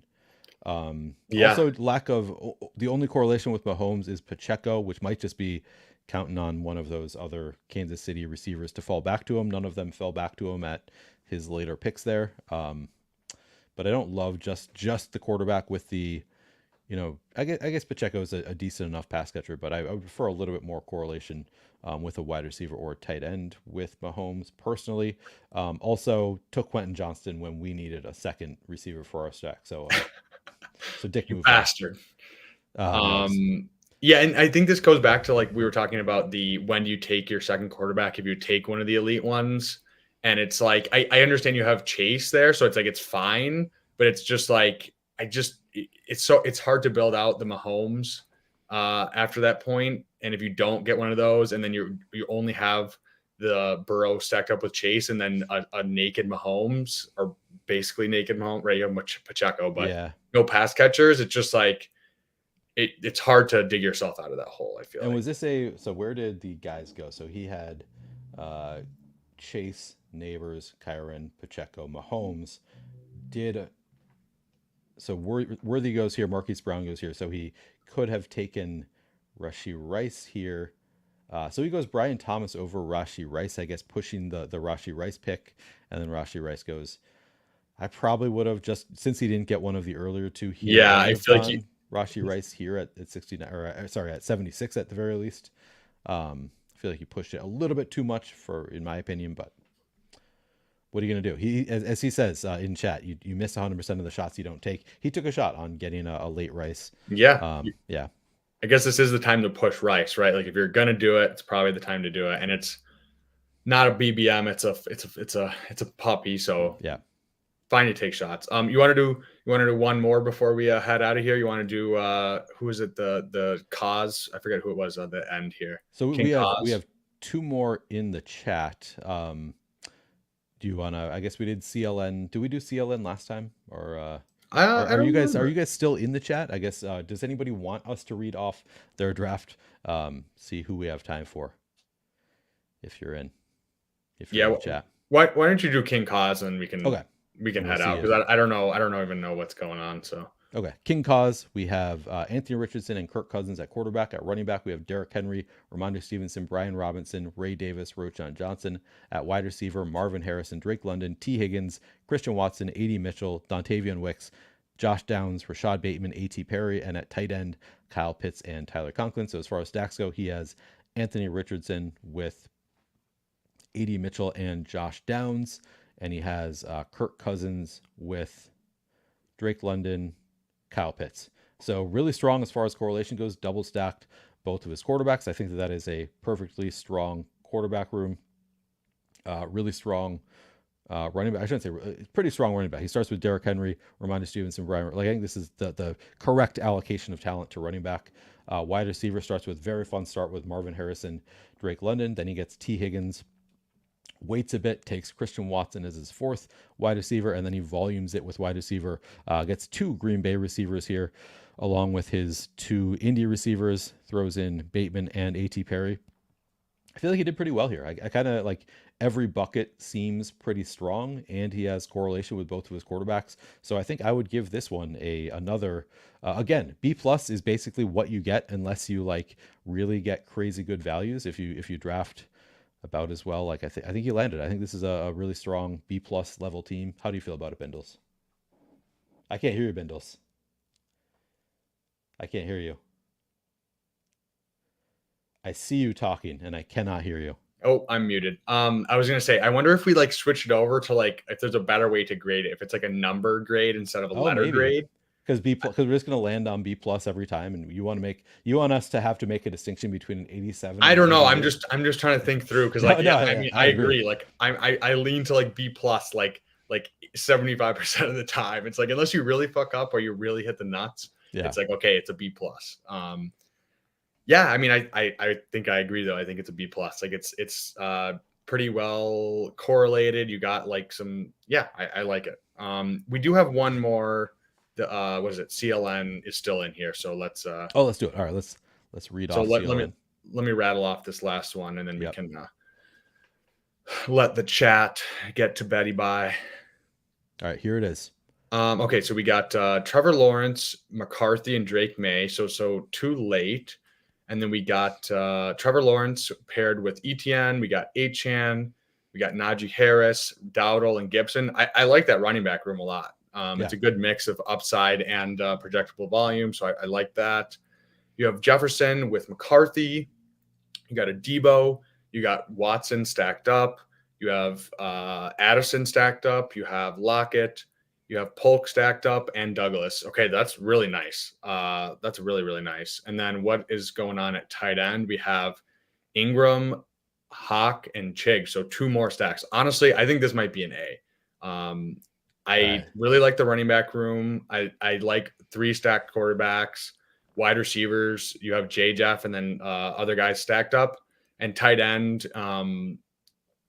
Like Ingram by himself, I feel pretty good about, but then having the upside of Hawk stacked up and then having a third. I don't love Chig, but like whatever, it's the 20th round just to cover you off.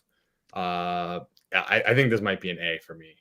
Man, that is high praise. I'm debating whether I would give it an A minus, which is like the strongest grade. Yeah, I was gonna say maybe an A minus, maybe an A minus. So it's but I agree with you. He did a really nice job with this draft. He, as you said, got multiple stacks with each of 3 different quarterbacks. So that is really fun, and also like made up for like Drake May might not be the starting quarterback. JJ McCarthy might not be immediately starting quarterback. Sure. But taking both of them, like there's I'd say much greater than 50% chance that one of these guys is the day 1 starter. And clearly Trevor Lawrence is. So I think that he kind of covered his bases with taking some risks there, similar to TJ Hawkinson. Like didn't want to go just Evan Ingram with TJ Hawkinson, who's probably going to miss a good chunk of time. But then just throw in Chigakongwo as another way to cover those early weeks when if Evan Ingram doesn't hit. I do think that he did a very nice job with this team. 3 different double stacks it's a hell of a team. So yeah, I think I'm with you. That's I could give it an A minus at the very least. Like it's not. Like I think A minus, yeah, because I mean, but it's just it's like none of the positions feel weak to me. It's like I feel like okay, I see the upside, and there's a mix of projectable volume and the either rookie or contingent upside, kind of like everywhere. Yeah. So yeah, I really like that team. So Neil, why don't you give your plugs? You said you're going on with Emo Cowboy tomorrow, but what else do you have to talk about the Flannelverse? Why don't you vamp for a little bit? Yeah, so I am. You can find me on Twitter at PlayerQDFS. That's where I generally am going to be announcing when things are happening. But I just started, as we said, a Discord this week, the Flannelverse, and it's. I didn't want to just name it Best Ball Whenever, so I have multiple streams that I do on my YouTube channel. One of them being Best Ball Whenever. One of them being Playing for Keeps, a podcast where I talk about talk with notable people in the DFS best ball and related kind of betting spaces.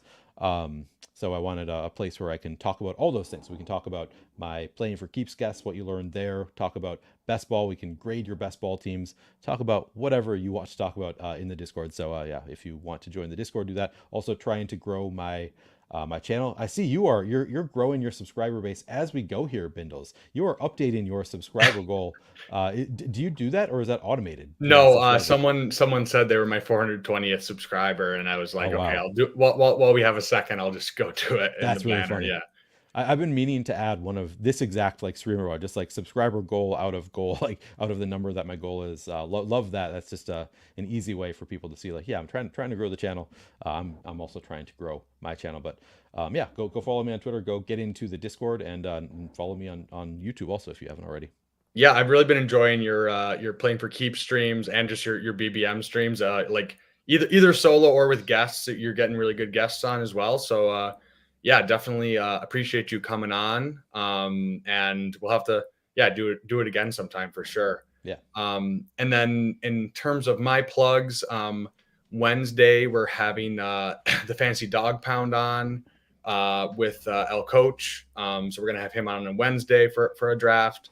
And then Friday, I have one with PPR Tyler and Best Ball Guy, two guys that are new streamers who are up and coming. So we're going to have a stream with them. So lots of streams to come. And yeah, make sure to like, subscribe.